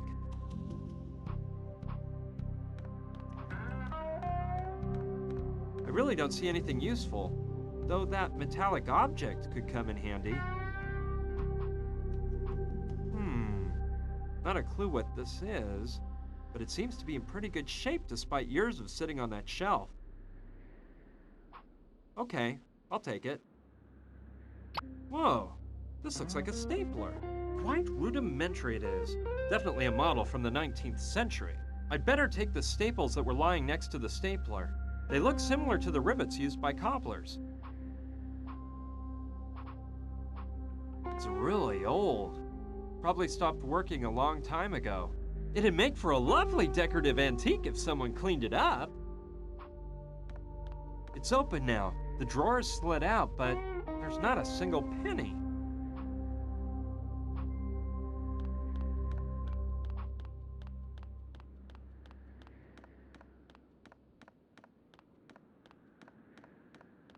I bet this was J.T. Douglas's desk. BD. Bank of Douglasville, I suppose.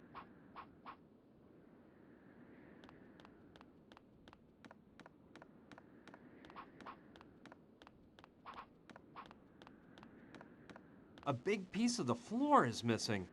A blunt object must have fallen down and made that hole. I don't see why I would want to go in there.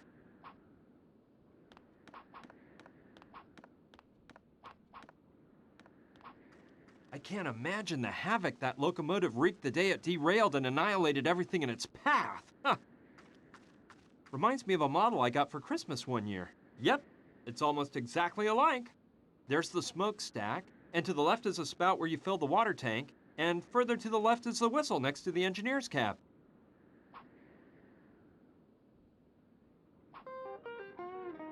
It doesn't look too wrecked despite the accident. The roof was detached on one side and some of the windows are broken, but the rest looks like it's in pretty good shape. I love those big smokestacks on old steam trains from the 1800s. That doesn't make sense.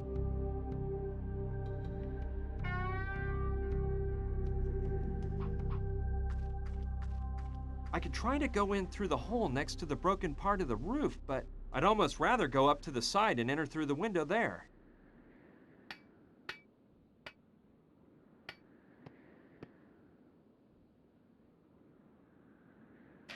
Okay, let's see what's in here. That's the wheel used to increase pressure in the boiler. I don't know what the two smaller ones on the top and the bottom indicate, but the larger two in the middle, well, the upper one is a pressure gauge for the boiler, and the lower one indicates the level of water in the tank. It has no firewood or other fuel inside. Well, all right. These logs will make first-class fuel.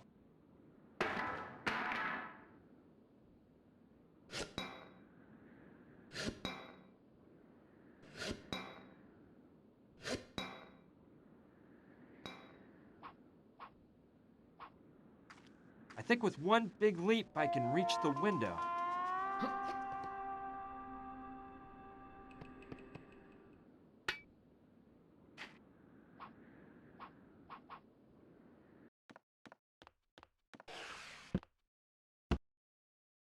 Hi, Sushi. Hi, Brian. How's it going? Did you find out anything else? I'm working on it. You see, there's something I want to talk to you about. Shoot.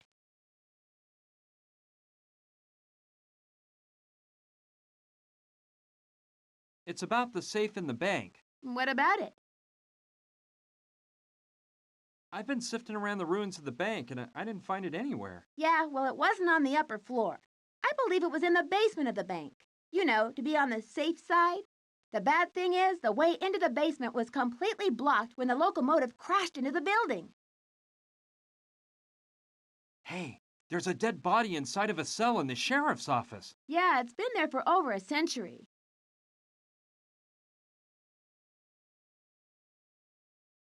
Who was it? The town doctor. Apparently, he was a drunkard, and a kid died because of him. He was in jail waiting for his trial when the train derailed. Don't you think you should take him out and bury him properly? Well, the door was locked, and the way I look at it, that cell is the closest that guy ever got to a grave. I don't think it'd do any good to bury him at this point. And that cell is kind of like having your own pantheon.